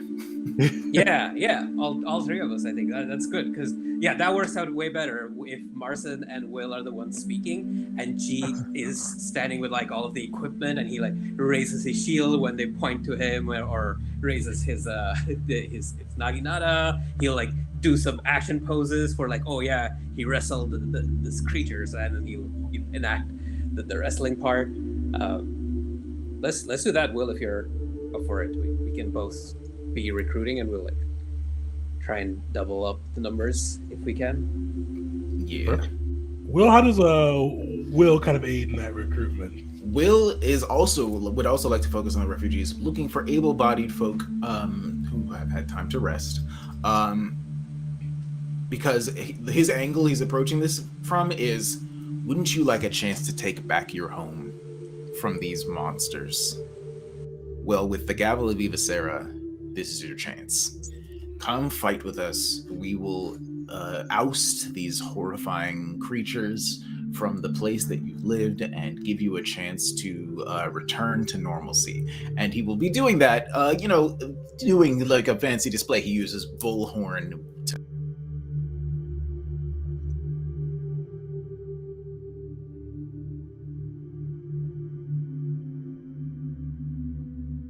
his golden translucent wings to really impress upon people, like, your best shot for taking back your home is to join up with us. And since Jeet is helping, he's also going to be talking about Jeet's accomplishments. Some of the people here probably don't know about the tournament. So be like, this man wrestled a dragon turtle. This man has did you wrestle a dragon as well? I can't remember. I think you didn't get a chance. You couldn't grapple the dragon. Didn't get it wrong. Jumped off a glider for it. Jumped up. Yeah. Wrestled a rock in mid-flight in order to gain information and rescue, by the way, your Baroness. Baronet? No, Baronet is a different thing. So we're a big deal. You should join us. We're going to go take back your home. Perfect. That's how Will is approaching it. As you all are both going through kind of with Jeet kind of like showing off with the poses and militaristic stances and all of this, and Will hyping up the Gavel's achievements and going through about retaking the homeland and how they've rescued the Duchess will soon be Baroness. Marcin is like mixture between he's cast like orchestral accompaniment alongside him, and he is playing through, occasionally sending up sparks and images to highlight as you guys are going through. He actually will be able to aid one of you. So Jeet, you have your choice of athletics or warfare lore, depending on how you kind of want to kind of impress these people with kind of your different kind of movements and militaristic atmosphere. And he can add if you wanted to, Marcin can add a +1 to athletics. Will, you can either do diplomacy or performance, or Marcin can either add a +1 to diplomacy or performance. You'd be able to use one of those two to recruit. He can only do it for one. So he has to pick which way Marcin emphasizes in this exchange, and you guys will be able to kind of go through. Yeah, I'll trust on my athletics, and I can let Will leave if you want to take the diplomacy. Perfect. All right, give me some rolls. Will, take a +1. I appreciate it. I forget this every dang time. What is the button that you click before you click the button to roll dice that causes the little window to come up so you can add bonuses to it? Try shift. I think it's shift. Thank you. It is shift. setting I did or something, but mine does it automatically with no button presses. Yeah, boy.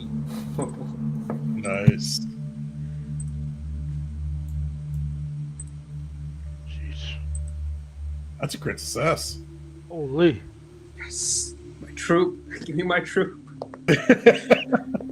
I'll take a 35. I'm happy with a 35. Perfect. You guys are incredibly successful in your recruiting efforts. Jeet, roll me 1d8 plus 3. Will, roll me 1d8. Can do. Nice. Perfect. You guys are partway to. You've got one troop, and you're partway towards another one as well. You've got 7, so you need 9 more for your second troop. But you have to train them into a troop. But you've got now what's that? 24. 24 red shirt troops, and then 23. I have to look at my numbers again. But you've got a number of red shoe troops that you're able, and at least only need 16 of them to be able to train into a troop of their own. You got very successful. Marston kind of playing you out with accompanying music as you all kind of utilize your own athletic prowess or silver tongue to bring some of these refugees into the gavels in the fight to retake Kata. Will personally oversees a sort of what do you call it, induction ceremony where they give over the red shirts to these new recruits. Perfect. You're able to get the red shirts, or I think in universe we call them the Red Squad, but the red shirts garbed in their ceremonial red shirts and inducted into the gavels of Osara. Perfect. So Will, Jeet, who's next? I can go next. So after their discussion, Wisteria spends several hours doing some research to try to find more concise answers. But what her mind keeps getting drawn back to is the small connection she has to Notisha and thinking about how to do right that has the highest chance of being right. And she keeps thinking about the things that keep coming up in her research are taking care of those who are hurt and those who need help. And so she decides to spend her week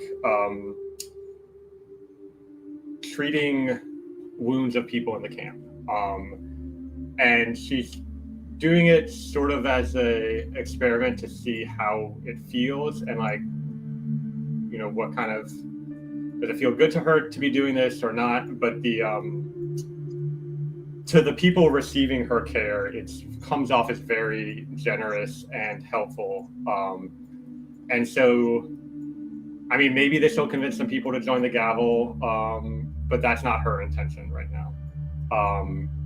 She wants to practice her skills as a medic to both show to Notisha that that's a capability she has and to become better trained in that for the future harm and horrors that the gavel is going to face.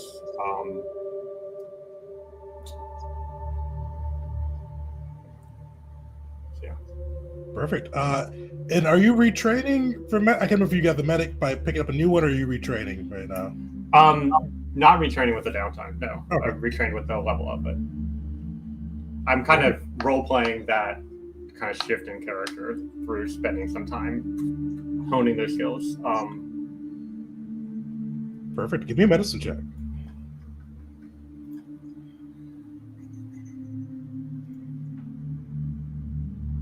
I'm going to use that hero point. Not much better, but she's learning. Perfect. You're able to spend the week like there, because each day more refugees still arrive. Kind of some that have either sought refuge. It took a while for them to be able to make their escape from Kata. Others that have been either tried to go to other nations or just been stuck at sea. And you are able to kind of go through and help and kind of bring like some of these people that are with grievous wounds or just malnourished and help kind of bring them comfort, bring them kind of cure some of the minor ails that plague them, and you spend the week doing so, and you're able to you kind of feel almost hovering around occasionally, but as soon as you turn, you almost hear the buzzing. But as soon as you turn, you see it disappear. But you do hear the buzzing of a bee occasionally, but it never really catches sight of it as you go throughout your week. Yeah, and I think by the end of the week, she's kind of surprised that, like, you know, she always understood herself as someone who's like, knowledge is the most important. The more I know, the better I can do. Solely focus on that, but it's sort of like she's like, oh, I might have other hobbies and skills that I'm interested in developing beyond that. And she's looking forward to make use of it for the gavel. And you do see a lot of grateful cottons kind of over the week. People just and while this camp, this whole island is very well organized, you've seen the Duke puts a considerable effort into providing care, order, and protection to his people. But he himself is pretty much a refugee in this scenario. Supplies are limited and tight, so your efforts to go through and heal and to help kind of bring some medical treatment to these refugees definitely earns a lot of acclaim and praise as you go throughout your week.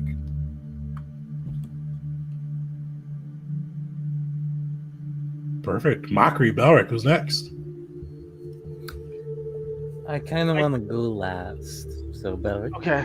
Yeah, no, I'm good.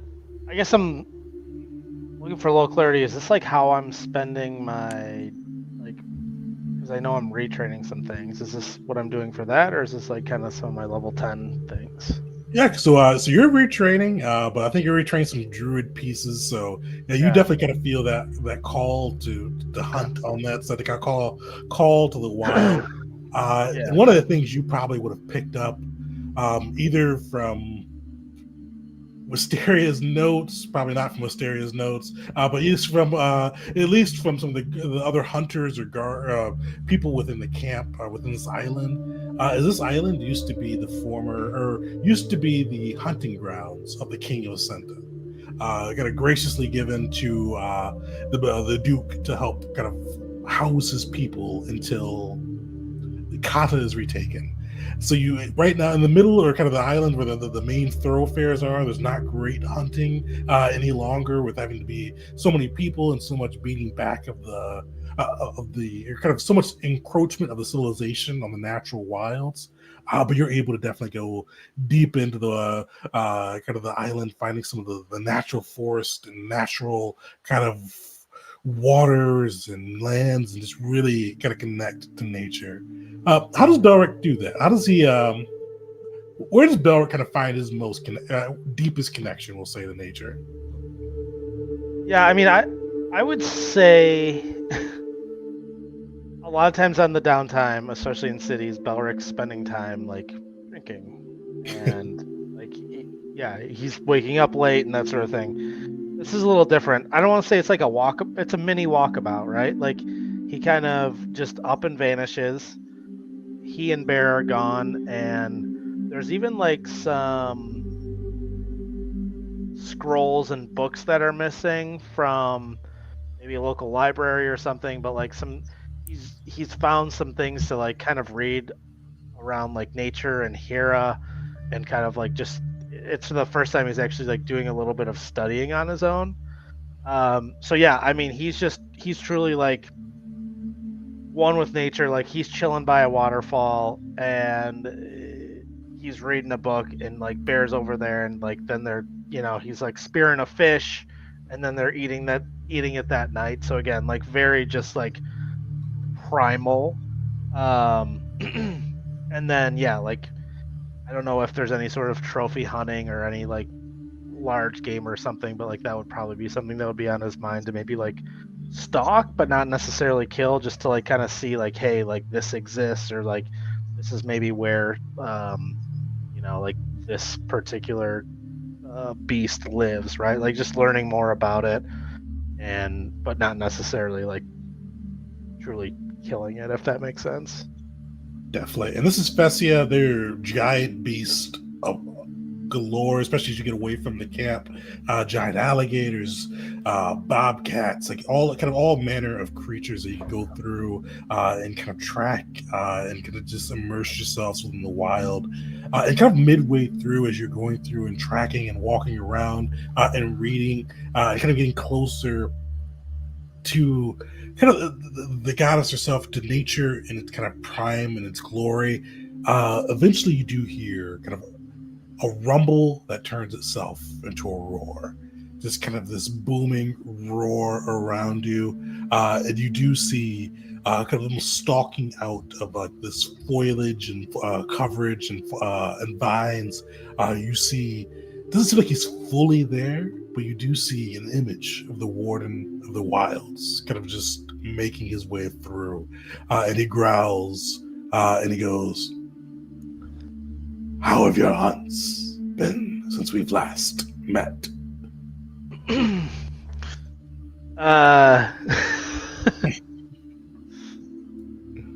Good. We've had some encounters, and we fared well. I was pleased to see that when you found the time, you went back to where the roots are, to where nature rules, to where the green thrives.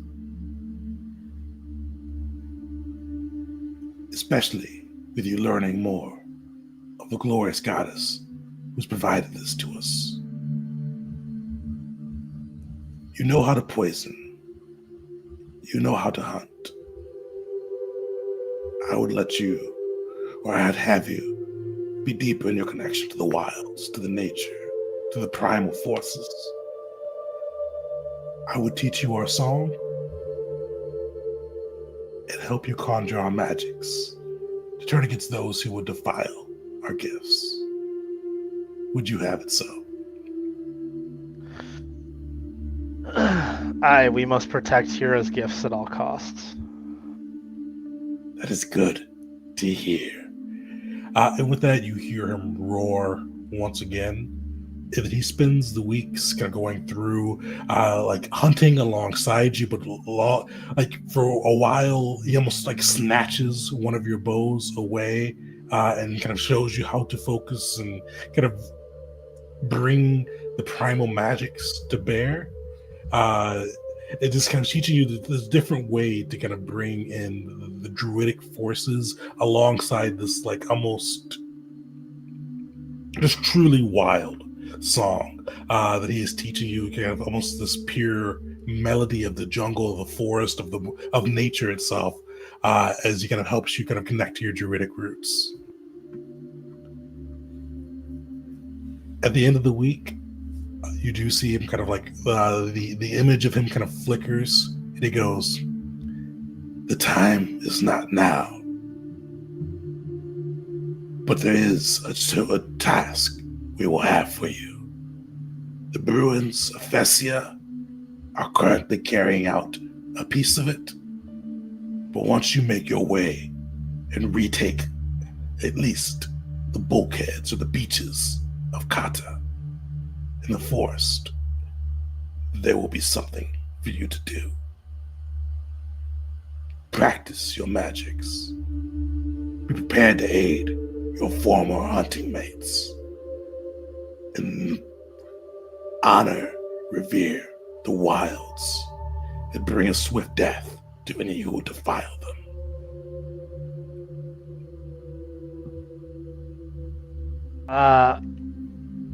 Balric's gonna nod and then like kind of look to his hands instead of like his weapons for the first time and see like there's magic within his hands, right? Like flames, like there's an aura about his hands that's never been seen in the past.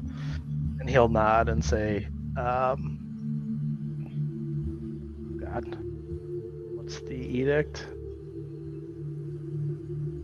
Lost it. Sorry.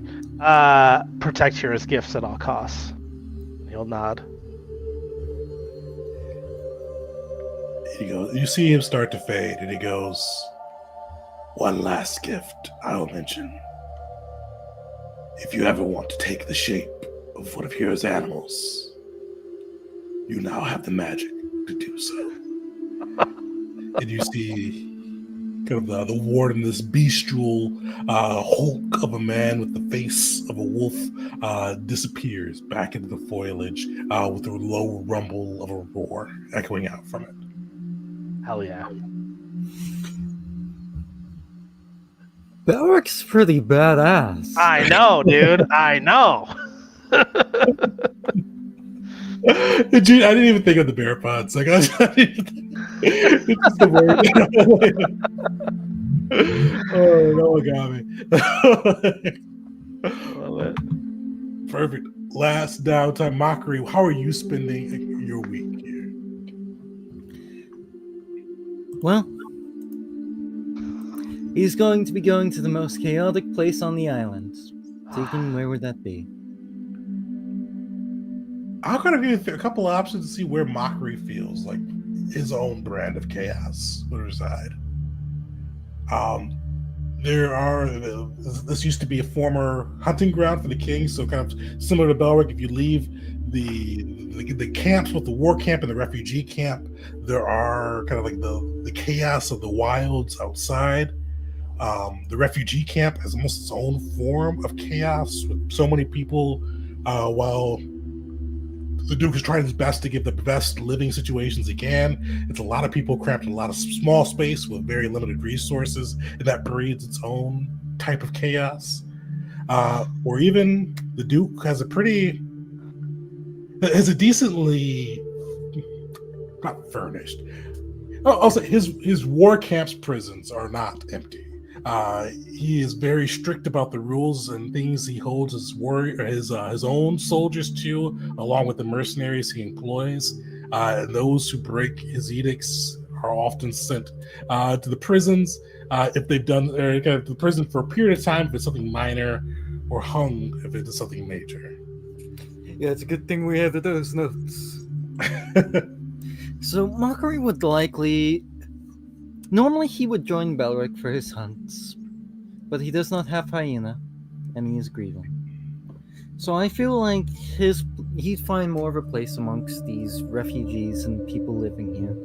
And for what he'd be doing in this chaotic place, the thing he'd want to be doing most, just to do whatever he wants, I feel like he'd be clung to the shadows, trying to stay out of sight at all times, except exactly when he wants to be seen, just to observe and see what everyone's doing.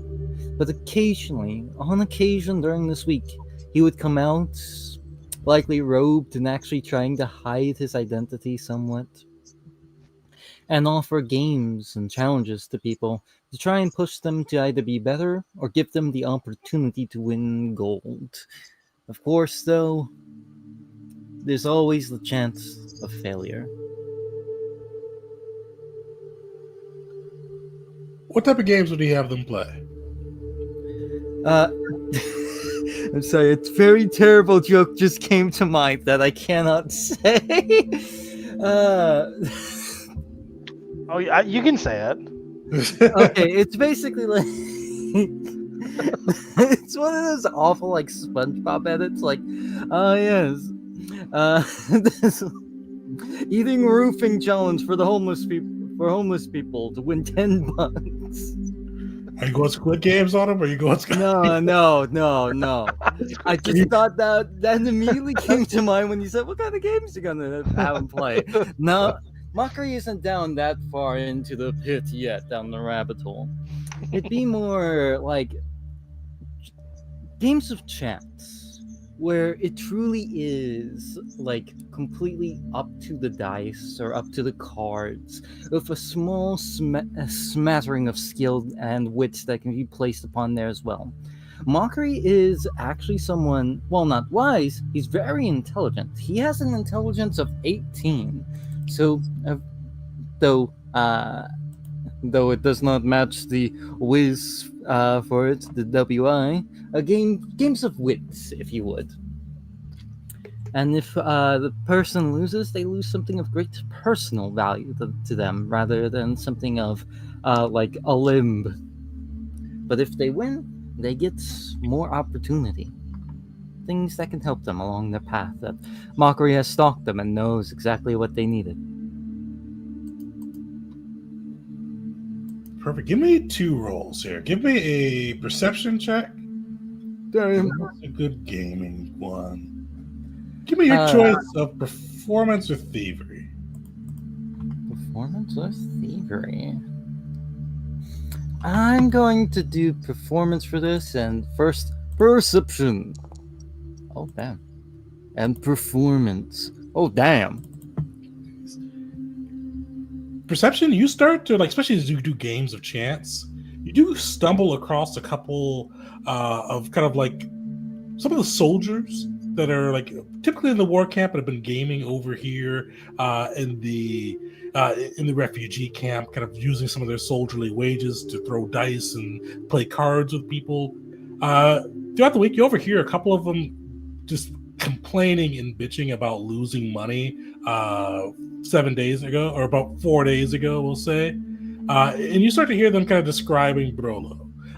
They lost a considerable sum of money to this human with a gun who then took off in the night. And you got to hear that repeated a couple of times over. Same night, same thing. Seems like he bought some booze, played some games of chance, and then just disappeared. The other piece, once you kind of focus in on kind of going through and playing these games with people, you have a pretty successful kind of week. You're able to Mockery, what are you trying to do here with these games? He's trying to nudge the scales to provide something interesting to watch for Simzo while doing something he perceives as good. An opportunity for those downtrodden to attempt to lift themselves up, of course with the opportunity of failure. He tries to provide something that can change their paths, so to speak. Kind of a butterfly effect, if you would. Perfect. You're able to go through. You never see the smile or hear kind of Narok's presence upon you throughout the week, but you do have a very successful week of meeting with these refugees, encouraging some to kind of providing them with the resources to go on, do better to kind of find food, sustenance, or whatever they need to kind of find their way out of the refugee camp. Others, they lose and kind of taking something of value from them as well, and you spend that week kind of in this chaotic heart of the refugee camp, but eventually near your last day you're almost dragged into this realm of shadow, and you see this Cheshire-like grin on the starry skinned halfling, and the rock looks out at you and he goes, "Well, that was a week, wasn't it? Okay. I owe you something. You gave me a favor. I owe you 2 things. Wow. Think real hard for me. If you had a drink, a little shadowy drink, what would it look like? Think real hard." Mockery would think, throw back the cloak over his head, and he'd think for a moment before nodding. I have an image. Well, I can't read your mind. You gotta say it out loud. Thing made of almost tendrils of shadow. With eyes that pierce through your very soul, that watch you no matter where you go.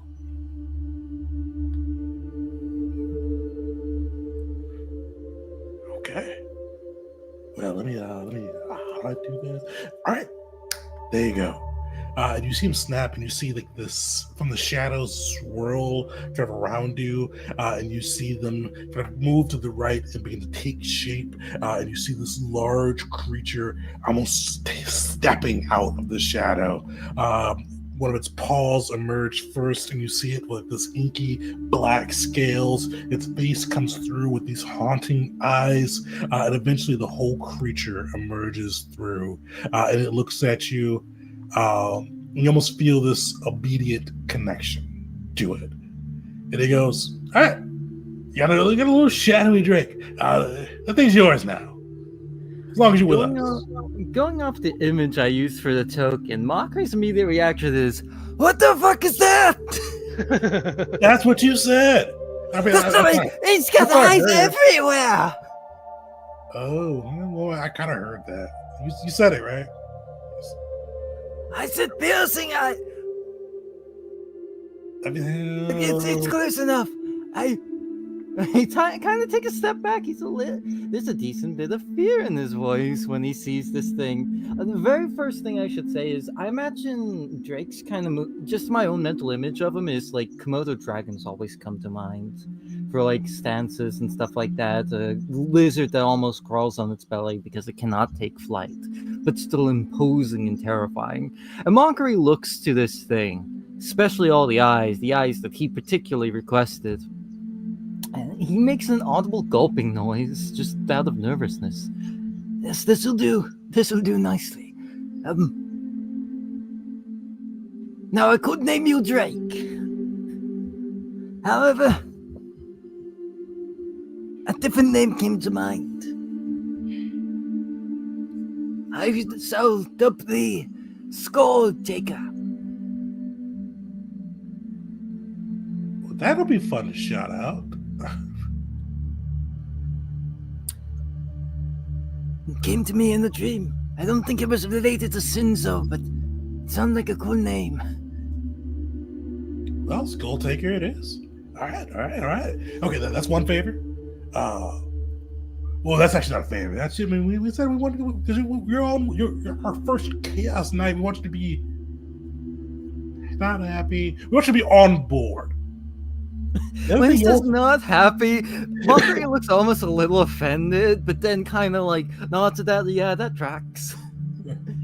Oh, well, I mean, you could be happy. We want you to be happy, but we want you to be on board doing our things. Like, I gave you a D, or actually, I gave you an F and then a D. I mean, luckily, Wisteria's still with us, and she's still got an A-, but we lost Will.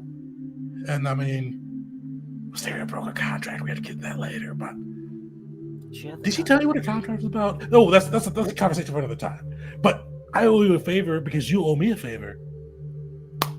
He snaps, and you see Brolo appear, chained in shadows. They go, it's like whimpering.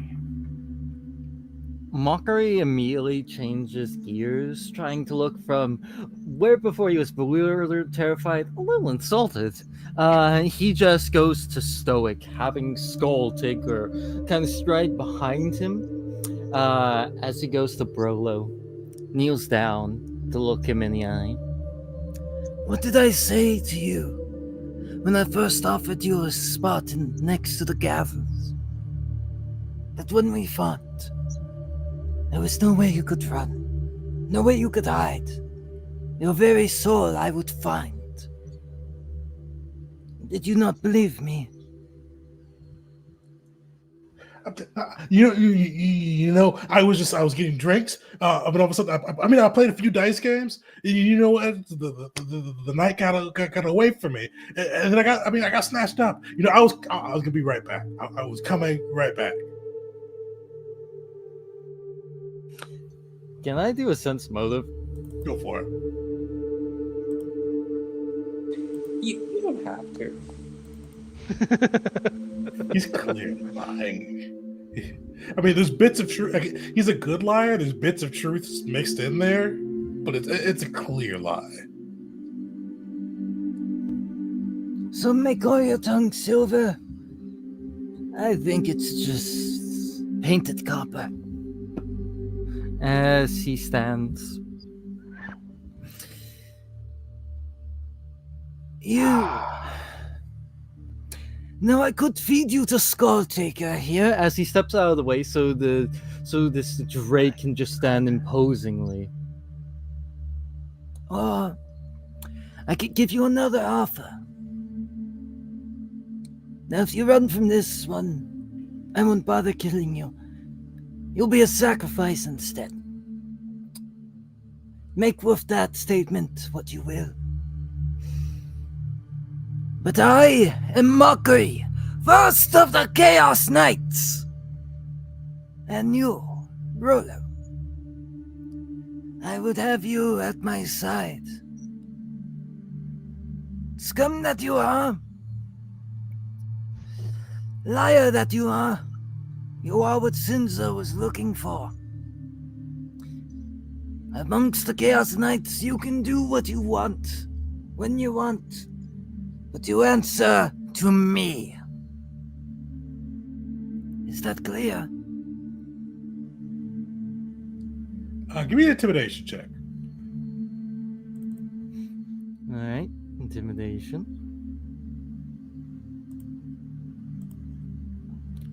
33. You see Barolo kind of sweating and nodding. He goes, yeah, Crystal. Yeah, boss. Yeah. You, boss, do what you say. Everything's bygones, no debts, all that. Yeah, I do what I want, but I listen to you. Sacrifice, yeah. I don't think you quite understand what I'm offering here. You're just saying what I want to hear. I am offering you a chance to offer your soul to Shinzo for power you can't even comprehend, for opportunities you can't even comprehend. Let me put it like this. And he crouches down again, with the Drake next to him, not crouched down. In order to keep me by his side, he offered me a Drake. You, for all your damnable deeds, I know you heard in your head Shinzo's offer. If you were with him, how much more do you think you'd receive versus I? And still report to me, of course. I answer to Narak, you answer to me. But I really want you to think about this. I know you'll agree, but I want you to comprehend what you're getting. May I roll a diplomacy? Yeah, go for it.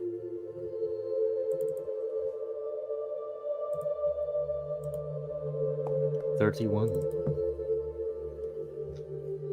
You see, he kind of nods and slowly goes,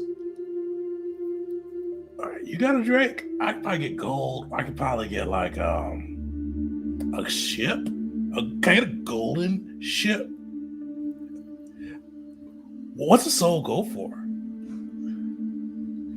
Well, actually, that's an And Mocker's about to like pull out some papers. I feel like he's the kind of person who know, as someone who used to worship Makesh. Like, oh yeah, what does a soul go for? Oh yeah, it has a market value. And I imagine the Drake would growl, and Mockery would be like, put that away, and go, I believe that's something you should be asking. Whatever damnable demon of shadow offers its tongue to you. Oh yeah, Maki Mak, we got this.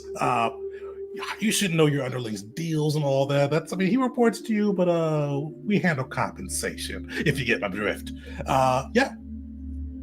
A plus, Mockery. Yeah. You got your first chaos night. We're gonna take him.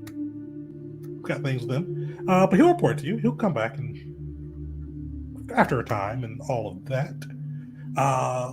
Well, you know what? It's a good day. You got your new friend.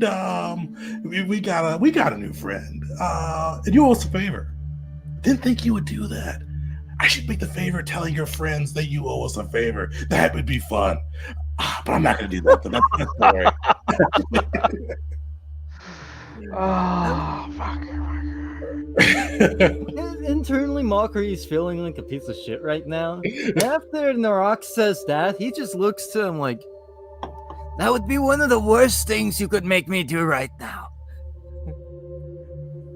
That really does make me want to do it more.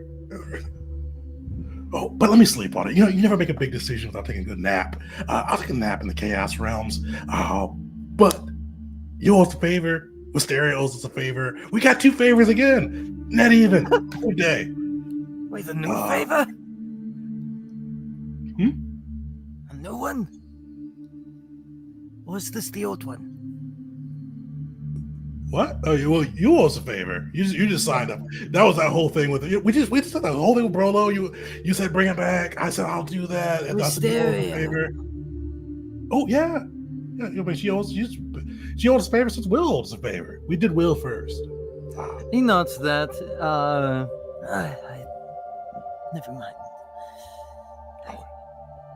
But this has been pleasant. Good job. A+ effort. Tell Wisteria you got an A.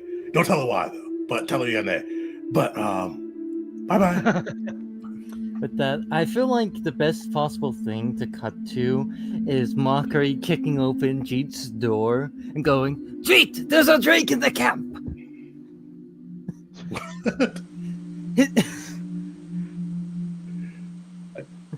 Yeah, I think we'll let it play out in the imagination as Jeep was shocked at like the response. What? His Where? name is How? Goldacre. He belongs to me.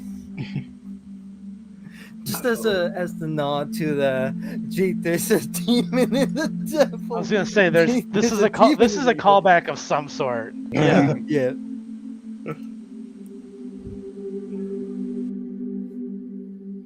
Perfect. You guys are able to spend out the rest of the week with Will and Jeet recruiting new members into the Gavels, Belric connecting to his roots, Wisteria kind of going through and kind of finding and forging a new connection with Noticia as she kind of embraces her own medical nature.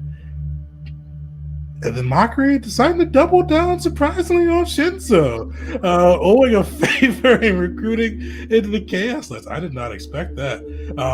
But the week passes, you guys are able to kind of accomplish your own ends, and you are eventually invited to, and you see kind of around the war camp like this. It's actually surprisingly more festive atmosphere beginning to take shape. One of the things you've noticed once the Duchess Persiana has returned, there's like, I wouldn't say joy, but there is a bit more levity within the war camp, with a more of a lighter touch alongside with the Duke. But you see them preparing for the coronation, and you eventually are summoned to kind of a meeting with the war camp, kind of with the mercenary leaders, alongside the leaders of the Griffins, the Talons, and the Duke himself. And you see as he kind of goes through and sits at the table, he looks at you all and says, "Tomorrow we will make our way to Ascenta. This gala is of the utmost importance. Velnu," and he points to Velnu across, "has assured me that he's invited some of the finest of Mokulin to attend. Alongside them will be the other rulers of the city-states of Thessia. So far, they have been unwilling to pledge resources, pledge men, pledge soldiers, pledge guns, swords, armaments of all types. We now need to convince them. With my freeing my wife and an unfortunate loss of my father, we are in a stronger position to negotiate and secure these resources. But you all will be instrumental in helping us bring in these people." Velnu has told us he has invited two of the prefects, one of the premier adventuring groups of Kazia. Also mentioned that some of Mokulin's asset protection will be there, alongside the rulers of Kazia, rulers of Thessia, alongside other mercenary companies that have seen that there's gold to be had. I will be trying my best to entice my fellow rulers, but I also need to lean upon you to make sure that we can bring the full might that is available to us to bear. What questions do you all have?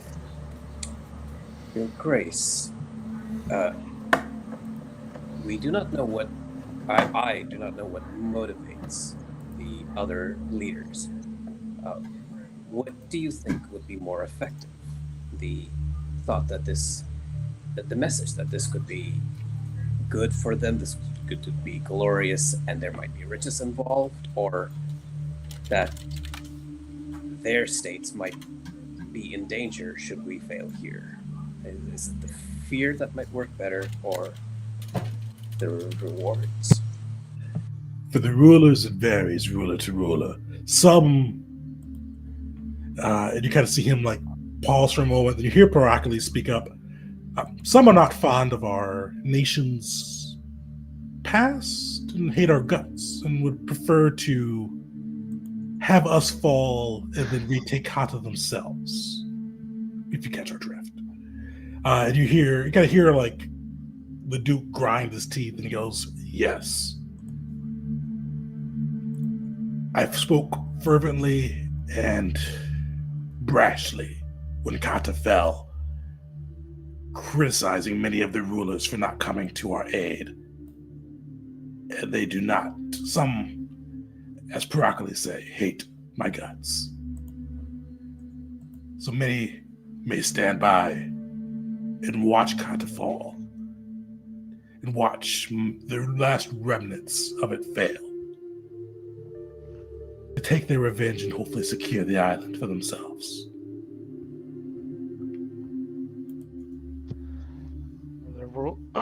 Are there nations or rulers in particular?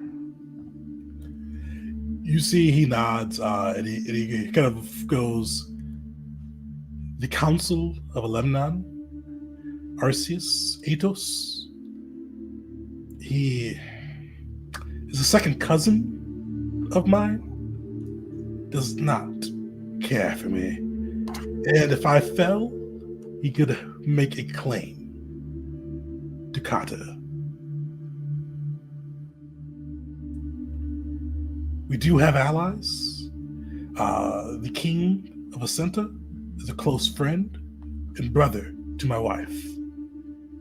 He would support us more if he was able to, but he's recently, within the last 20 years, a parliament has been established, and they have limited his power. If we can convince the chancellor of the parliament to allow him to send the full might, that could be a boon for us. But he's already risked much by providing us with his hunting grounds in defiance of his parliament."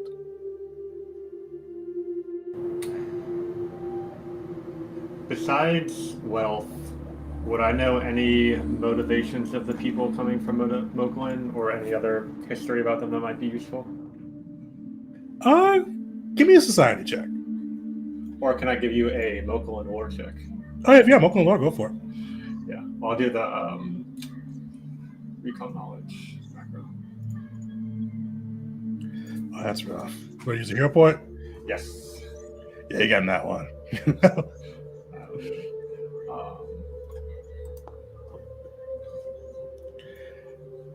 You look through, so the Asset Protection Squad, wealth, you know that Velnu has loaned and provided Moklin resources to the Duke and this cotton movement. When you guys first arrived, guns were flooding through due to Velnu's connections. So the Asset Protection Squad, if they can be convinced that protecting their assets are enough, they may be able to join. But the big thing that you realize, especially with your time, you spent time in Moklin and high society. You don't know them, but you may have met them at one of a gala or an event your father attended and brought you along with. The two prefects that'll be attending, Velnu chose well and trying to get them in. They like adventure. They like a good fight. They like glory. They were initially supposed to make their way to the fight for peace, but unfortunately got waylaid by another adventure. But Groshin, the legendary hunter, who's also a Thessian himself, and then Ezen, the fabled Songblade, are both able to be in attendance to this gala. And they are two of the strongest. They're part of the strongest adventuring company within Kazuya, the prefects. They're tier 4 for using in-game terms. They are very powerful, and recruiting them would be a boon to the war effort. The two of them alone are a D10 bonus to Kazuya's might. Or Thespius might. Yeah, I'll share all this information. Probably pull out like a child's book that I read as a kid that talks about the tales of the prefects. That's like not at all accurate, but I treat it as if it were. You'll bring up those points about maybe the asset protection squad will probably be interested in protecting all the assets that Velnu brought here, so we should definitely bring that up with them. But the two prefects are an army unto themselves, and securing their allegiance will require appealing to their desire for adventure and glory. And I think they'll appreciate talking to the champions of the fight for peace, as they were supposed to be there but couldn't make it, unfortunately. And they weren't supposed to be there to compete. They were just kind of supposed to be there to hang out with Kosir. They're not religiously devoted to Kosir, but they are good friends, we'll say, with Kosir. But you do see Velnu kind of nods and goes, they could be quite the asset. And this is why I cannot personally push them to join in. They are supposed to have another job lined up for the prefects. So we'll have to convince them to not turn down that job, not join the rest of the adventuring company, and at least stay until we retake Kata. I personally cannot be involved. The Divine Director is behind their scheduling, but I was able to bring them here.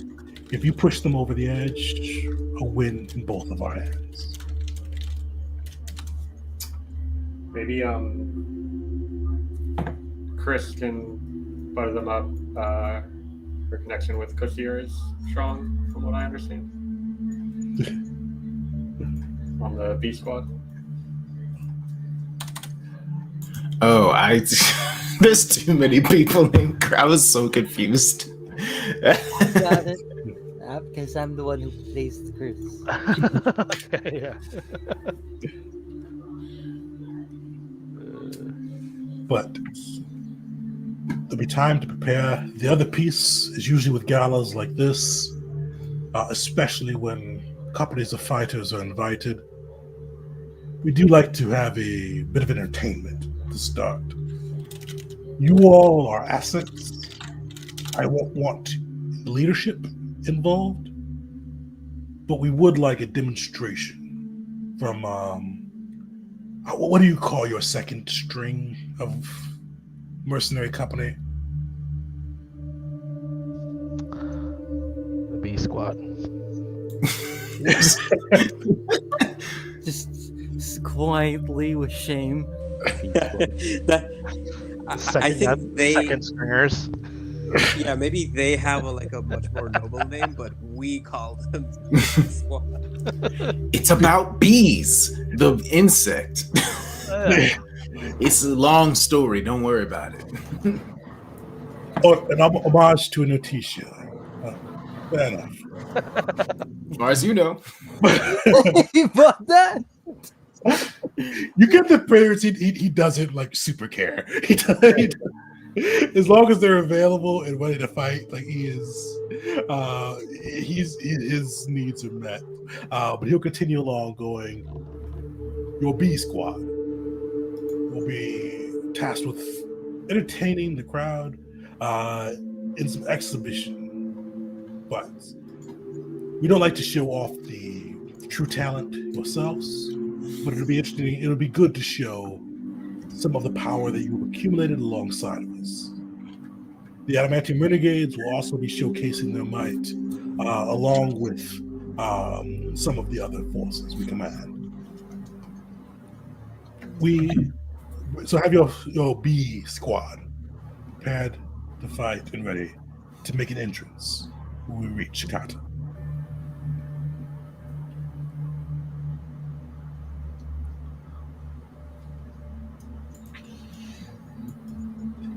Do you know if any of the other rulers of Festia who will be there have had previous conflicts with the children of Taish or the reavers of Tawa. That might be useful to remind them of that we have a shared enemy. The Reavers vary island to island, but all of Fessia has come against, well, not as united force before, but as the desperate barbarians. We've all come across the giants of the monstrous offspring of Taishera. It has been a shared struggle for Fessia, with us trying to tame a land that fights against us.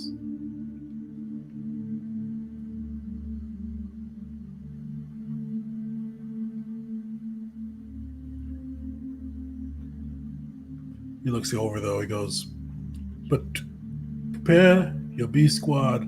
They will be part of the opening ceremonies. Afterwards, I said I will rely upon you, Heracles, Velnu, to help us secure more alliances. So be prepared, be charming, and win us some allies to this day.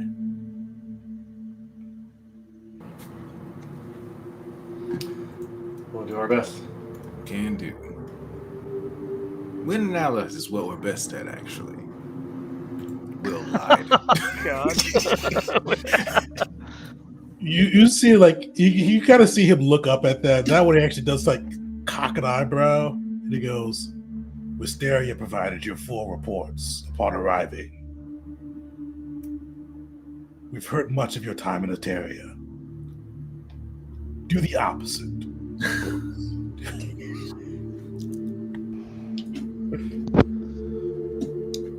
Mockery, he does not speak. Really, like, his eyes start to the side, like, yeah, he's right.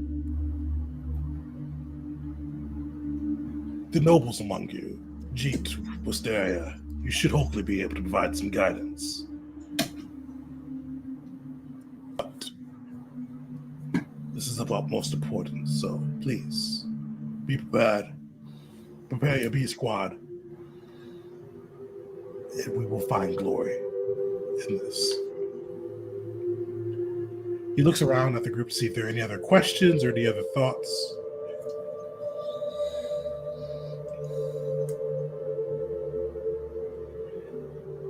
Perfect. After that, he dismisses the group, and then you see like this older, like Festian man. He's got like this deep brown skin that's been definitely worn by the sun. He looks like he kind of has a little bit of a hobble to him, but thick muscles around his arms and legs. And you see him kind of waving you down as you guys come out, and he goes, "Oi, what? I sent you out a message a week ago. I fixed your damn boat. Come look at it." All right, buddy. Oh yeah, let's we go. never checked it out. Listen, the passage of time is strange in this world. We were busy. We He goes, realize what we've all been busy with. Mockery and Belric just disappeared off the face of the earth. Half the Cavils have been on a recruitment drive. Good. We should have a very blue-scaled boat, right? he does lead you, like he's hobbling, but he's doing like an angry quick hobble ahead of, or trying to stay ahead of you guys as he makes his way to the dock. Eventually, you see probably the first thing that stands out to you is you see like this burning prow, kind of illuminated by the sun, just like this fiery glow that, if you didn't know better, you'd assume the ship is burning. And you hear him go, "Wait, that really messed up a lot of our lads. We had to really take our time with that. We kept thinking it was on fire. We didn't want to put wood by it. It worked out, but it took us some extra time." And as you guys get closer and kind of see more of the ship, you see like this ship with like this almost intricate wood and blue, kind of like brown and blue pattering. It's almost like he blended the scales into the wood beams and bulkheads of the ship, and you see like these blue scales like almost adorned across the whole of the balancing act. And you see within these scales, within the wood itself, occasionally bolts of energy crackle across the ship with like this bluish hue with lightning almost arcing around it. And he goes, "Now that's a beauty. The boys I had to spend a lot of time with the scales. We don't have to get to work with dragon scales, but we were able to integrate them in, just perfecting. Hey, you could not a good bolt. You could survive a bolt from the heavens if it falls just right. I wouldn't go angering Sonda, but if you get a stray one from him, it'll help you out there. Or if you fight another one of these beasties, the bolt should be able to hold up pretty well against that lightning."